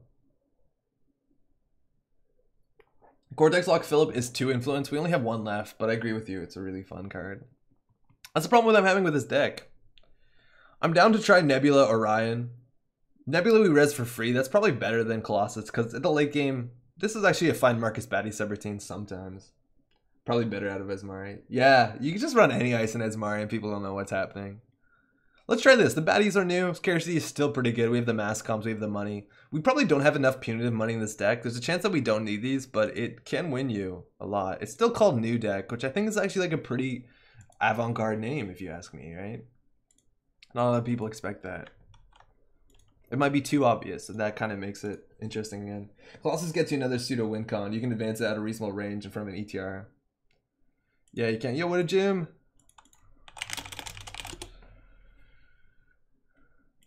Let's do it. So, a lot of weaknesses in this deck. They could be running DDoS, they could be running Bahali. So we need double ice remote. We also don't want to lose to indexing. We have enough money, we have fast track, we have an ice for R&D. We're gonna keep this in. Usually I have to put the kids to bed, but I'm up late working instead. Thanks, you too. Should name an untitled project. Looks really decent. Yeah, it looks okay. I want to see what the baddies do. So the cool play that I was seeing today, we could do double remote. We'll keep this for the remote. Let's get this on R&D so we don't lose to indexing. We probably should have planned our whole turnout because that's generally what you want to do. If we get this on another server, they can't see what it is, and I like that. It kind of makes it obvious that we have an agenda in hand. They might run hand, which is good. We'll get the money up. So I was playing today against the nice guys from work. Oh man, ooh. At least we'll res our stuff for free. And the turn that they were doing is they would put a 5-3 behind a Hortum that's triple advance, and they put a baddie there. And if you run it, they would use the baddie, fire, win the game, and fire the end the run and look at 2 cards in your deck and add them to HQ, which they would just replace the baddie every turn. And it was pretty cool. And there's even points where we had no advancements on the agenda, and the thing was like, okay, if I run and I lose the side game, you're going to pull the Red Planet Couriers from your deck, and that's absolutely disgusting. Yeah, Navi Mumbai is a really interesting upgrade, Cluster Fox. I'd be interested to try it. I think, though, Marcus Baddie is probably just more flexible because our ice subroutines are really good. And Black Orchestra on the table, so let's draw in not that. Okay. Well, we can play this and play that, but that seems relatively bad. We want to basically draw any... I might make them go ham. And we can still scarcity next turn. Well, next turn if we do ice, install that, we won't have 8 credits. If we play this. The money's actually not important to us right now. We'll play the scarcity. It might slow them down enough, and they might play their own current. There's also a chance we want to keep this, and this the current might be more valuable considering we're only playing 2 hostiles. So if they do play strike, that being said, Max generally doesn't play strike. She needs to be playing levy, so that's not something we have to worry about. Philip says time to jam. I don't want to jam. I want 2 ice. I respect DDoS and Gabahali too much in the modern meta. And they did keep their hand, I think, and they've been drawing a lot, so it looks like they have counter tech that they're drawing into. Oh, they mulligan. Never mind. All the breakers. I think we lose. No, we don't lose. Oh, you see? Yeah, we fucked that up. So Asteroid Belt we res for free. This is actually more expensive for them to break. They're going to start with 12 credits, but this is probably a mistake. We have to likely wait for another agenda. So the question is, do we want to res this without the end of run or res this? This is going to cost them 4... It's cost them 9 to get through, and then they still have to deal with this likely. So would we rather res this for free or not at all? This plays around DDoS a bit better. But this is, we basically have to bluff that we have punitives and stuff. This is not great. My SSO got wrecked by DDoS and inside job. Yeah, exactly. There's so many things that are really bad. They're running Hacktivist, which they could power through this if they wanted to. This doesn't look like they have to get immediately. They have all their breakers too. Mind you, this is a really good matchup for Arc Lockdown. So I'm pretty scared. It looks like it's gained 3 credits on this remote. Oh, Mad Dash this remote. Oh, great. Fantastic. I think we lose. I think we 100% lose. They have all their breakers. They're going to be able to pull them out. They have... Oh, we fire all of them? Okay. Not that big of a deal. Hacktivist, that's a pretty shitty hit. And we res this for free. Yeah, this is not great. Went a bit too slow. So we draw all the punitives. We still don't win. And they're on game point, so punitive is actually off now. They clear the tag, so... Double punitive. We have the top deck. Punitive. No, it's not even possible. We don't have enough money. Jamming another agenda will work here, though. Gotta do what we gotta do.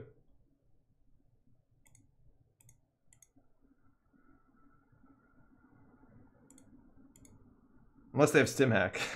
We're gonna lose anyways, right? Guard is secret anti-tech. I don't know. Oh, for the DDoS, yeah.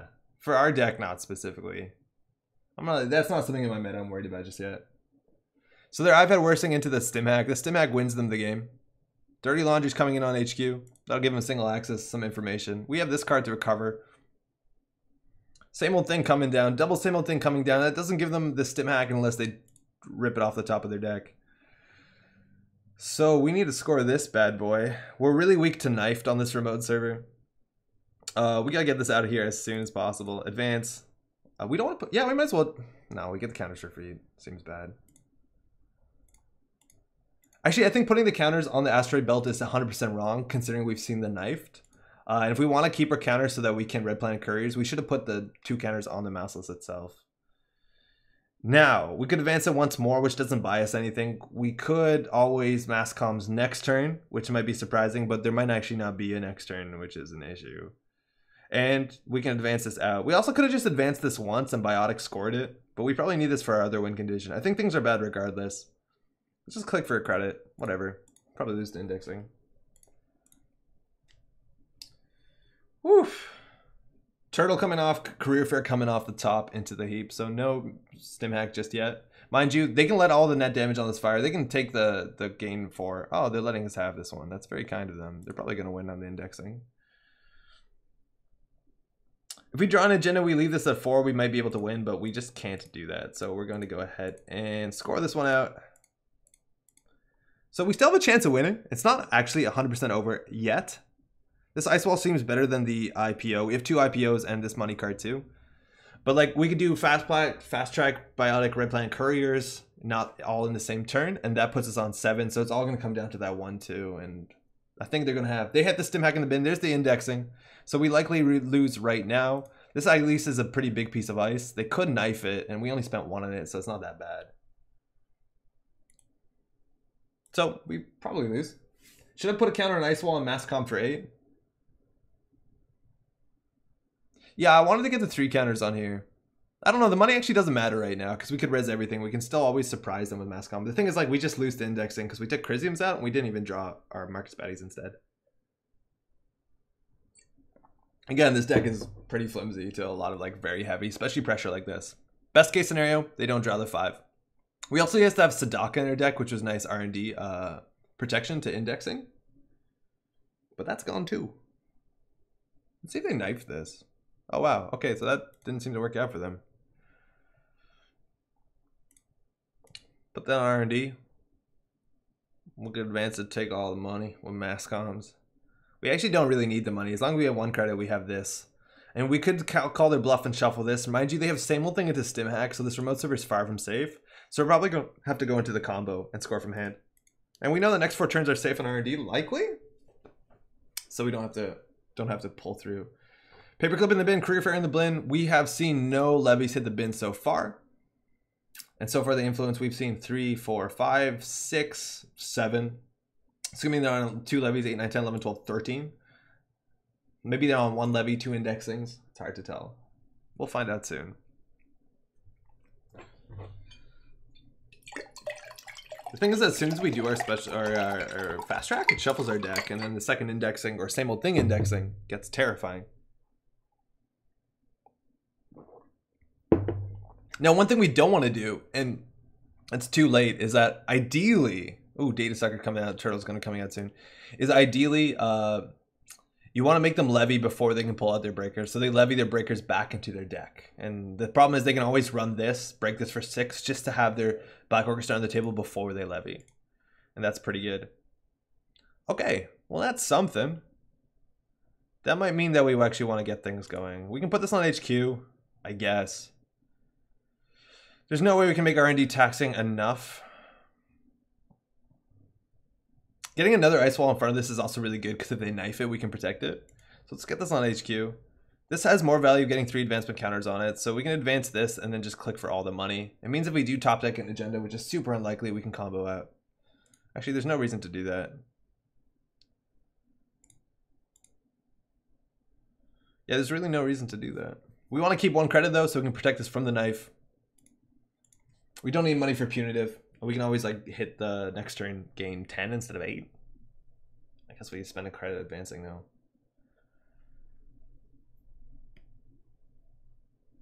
This also looks more like this is a big ice. Like this might look like a wormhole or an Orion or a Nebula on the basis that we put advancement tokens on it manually. Generally, you don't put manual advancement tokens on an ice wall. It seems pretty bad. Have you drawn through the index already? I think this is the 4th card. but we haven't been doing that good a job keeping track of it. I'm generally pretty bad at keeping tracks of card orders while I'm on stream because I'm talking. But when I'm playing, I definitely, you 100% need to keep track of it. It's like one of the most important things you can do. All right.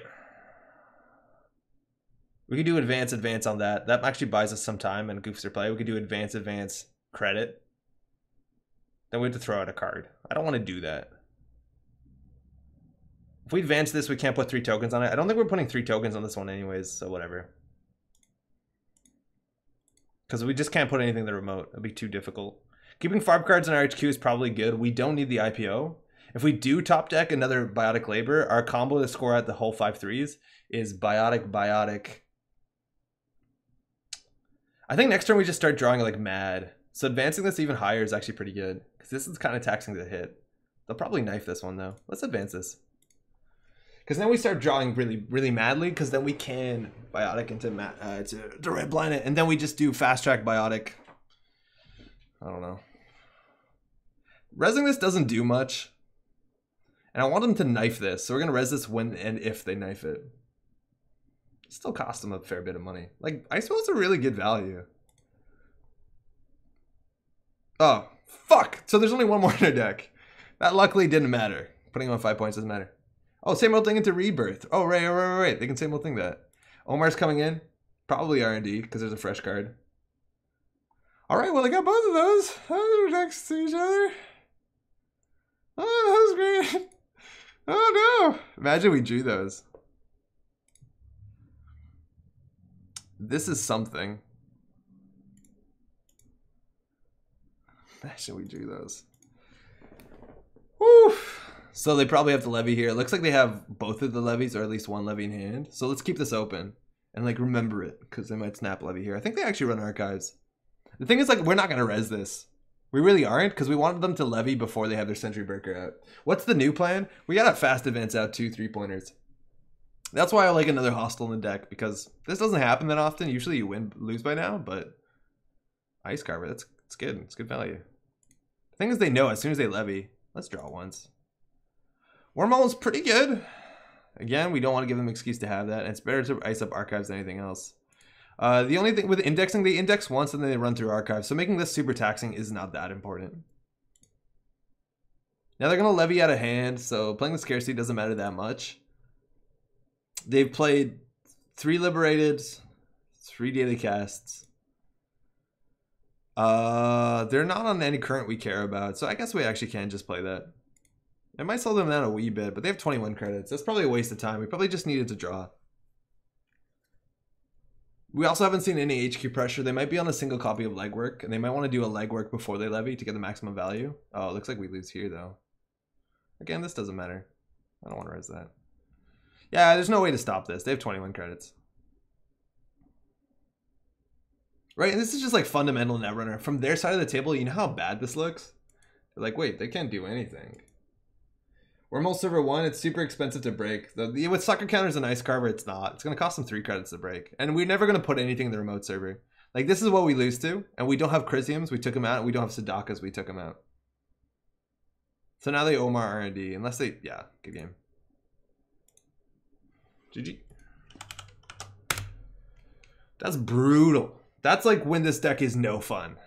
They just get both of their breakers out turn 1. Or turn 2, and that's it. And with Stim Hack, they can pressure remotes. That's what you need to do, because if you can keep them from not getting advancement tokens on everything, in a bad spot. And I don't think Colossus would do it. 3 breakers out on turn 2 is GG for this deck. And that's the problem, is like the Mad Dash is so good. Mad Dash is really good at people running 3-pointers. Because it turns out punitive. Not at all. Okay. So let's look at our deck. So Hunter Seeker was offline because they're on game point. So actually going Hunter Seeker and Punitive might be a mistake because we're going all in and then 5 of our cards are dead as soon as they play 1 Mad Dash. And then how would we possibly win? We have to get like every single Biotic and every Ren playing Curry. It's pretty bad. Time to triple up on Signal Jamming for maximum shank. That's a neutral card, right? I'm not sure if doing that for 2 hostiles is right. Sorry? Oh.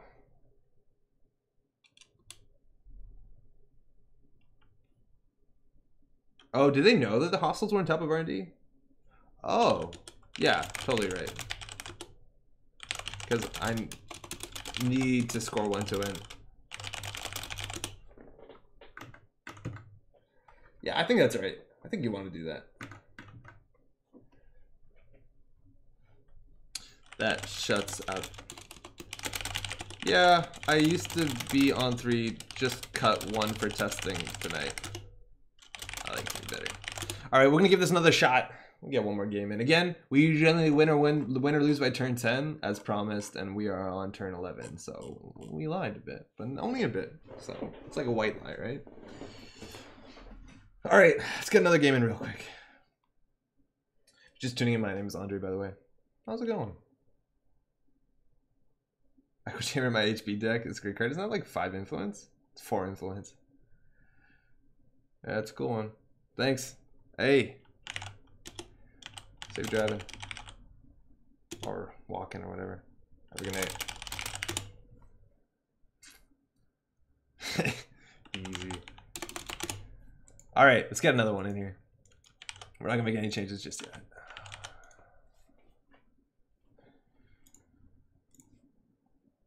Alright, Flash on Fire. Let's do it. 100% completion rate. Alright, 419 Immoral Scammer. We got our 2 hostiles in hand. This is a hard deck for the good guy. Thanks, you too. I don't love this hand. We could do a lot better than that. There's not a lot of HQ pressure coming out turn 1. That's a bunch better. That's really good, right? We put this behind that. We're not going to get an agenda on it. I think we're just going to go ahead and score this. No, you can find out what that one is. It's also some cool counterplay against 419. If you install face-up agendas, they can't be revealed. So you save your credit, and then you can install their stuff. And then they don't know what it is. I played 1 game against 419 so far. They're going for the single axis there. The baddie's the best hit. They've hit the wormhole. Marcello, how's it going? I think you were too conservative with your econ cards. The econ actually didn't matter, I don't think, Marcello. Like, I know we didn't play them, but the ice is going to keep them out. Like, they ended the game with 20 extra cards than they needed. Hortum's super strong against Amakua. They've seen the Hortum. They've seen the wormhole. They know the decoder's what they need if they want to flash inside job it. And the Earthrise is coming down. So we can set this up. We're weak to inside job, so unless they legwork this turn, I think we just want to set the server up good. The problem is if they inside job the server, the wormhole on the outside is bad and the wormhole on the inside is bad. So I think we're just going to go for double Hortum. And then next turn we can do install. Well, we want to install this one first. What's the chance that they have perfectly inside job in hand to do credit inside job this remote? I have no idea. I honestly don't know. Well, they know this is a Hortum, so whatever. No, you know what that is. It's fine. And then we can install that, install the baddie. That. I also think after the first indexing, it would be better to keep a 3-pointer in hand. Did we lose? Oh, like the one that we jammed into the remote? Marcello? Crim so high. Always 100%. Hey, 420 in 8 minutes. Wormhole should be good either way since you can still res the jobbed ice. Oh, that's 100% true. Yeah, there should be a wormhole in this remote because we don't need a triple advance this one just yet.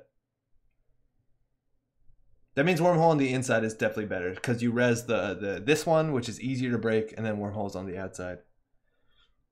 We could go all 3 if we wanted to. But with 2 credits, they're clicking for credits. Either they want to install a cast. It's a power tap. It's a Nexus deck. Let's go faster than their Nexus deck. The trash program subroutine is actually really good against Anarch. So we're going to put that in server 2. Let's put this in server 2. We'll pre-res it so they can't do falsified. We also installed this first so that we jumped over the expose thing. And then we're going to IPO up here. Going down to 3 cards. That's fine. And we'll put this on the inside. Again, spearfishing we play around. Yeah, you can res. So much expensive for a Black Orchestra. It is expensive for a Black Orchestra, but they had eventually Ice Carver and Data Sucker. I don't know. So they were going to pay 6. Which I think they could afford. The thing is they don't have to run a lot, right?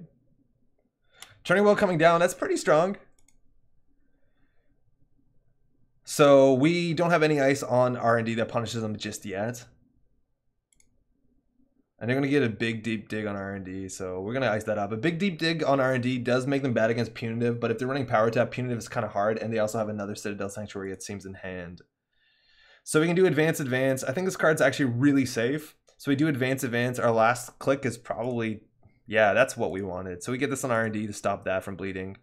Do we want to prevent them? We can. Might as well. I don't think the money's that important. We can advance here once. Puts a token on whatever we want. So this Horton's fine, so we'll put 3 tokens on that. That might scare them from running. We also want to get an ice on HQ. Zamba's OP. It is. It's a bit slow, though. We'll see. I don't actually know if it's OP. It's pretty great. I think you have to run GPI, net tap, and all that sort of stuff, which is kind of really slow. That's the case. Yeah, turning wheel counters are going to be an issue, so we want to ice up both central servers. The thing is, like, none of these ice are particularly good until they hit this, and I don't think they are. So we need to get a mouseless on here ASAP. Mouseless would be sweet. Mouseless would be really, really sweet. So I think we draw. Another power tap coming out. That's probably too slow for them. We'll see. And if we also get this to 4, draw a Biotic and another 5-3, we can fast advance out. And their card draw also just ended. The other option is if we keep HQ clear, it's just put a lot of ice on R&D because it's hard for them to get through. Ooh, they threw out a strike? Huh. Okay, this actually might just slow them down. Yeah. We'll advance it again to threaten a win con, and this is the best one to put a counter on. It's actually not that strong considering that they do have Nexus, so you can get through the big-ass ice wall. Why not put Hollywood Advance on Ice Wall? Horton isn't getting any stronger. Well, because as soon as we put an advancement on Timberlink on the Ice Wall, we can't put the 3 counters with the SSO ability, because SSO only fires on ice that doesn't have advancement tokens on it. It's true that this doesn't get any better. They don't know what the ice is, so that's not, they don't 100% know that, but as soon as we put 1 counter on there with Hollywood, we can't get 3 free counters. So it's a bit clumsy, but you just want to play as, want to get as much as advantage as you can. And they have the special order in hand. We have the Mouseless, which is fantastic. They're on Amakua, so actually icing up Archives is pretty reasonable here. I think we can actually slow roll this one. With 3 credits, I'm not that scared of anything. We can advance this once. Putting a token on the ice wall again, and we can play this. We can even score this next turn. Giving the bad pub, though, for a link trace runner can be an issue. Also, getting a Nebula on this server might be nice.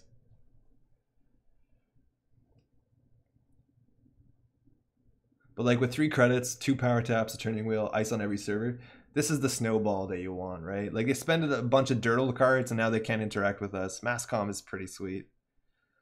So I think we advance this twice. We can just leave it, right? Because we're getting so much value. I don't even think we have to hide this one. No, you can find out what that one is.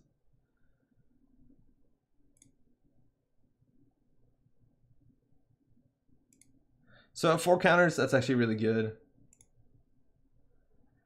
We'll play this. It makes the legwork pretty bad. And this ice actually does nothing. Getting this for free is probably better than that. And the Masscoms is always a surprise. Why are they playing Power Tap? It's because they're on Nexus and or Citadel. We know they're on Citadel for sure. That means they can play Rogue Trading, which they might actually want right now. But it means they can go get tags and then remove the tags and get money during it. And then always, when at the end of the turn, Citadel Sanctuary fires to get more Power Tap. It makes the Nexus really expensive. We actually probably need to score this fast track the next agenda in because we win. We're actually going way too slow. I forgot we had that. Oh, that's really good for us. Okay, so I think we win next turn. Yeah, we probably win.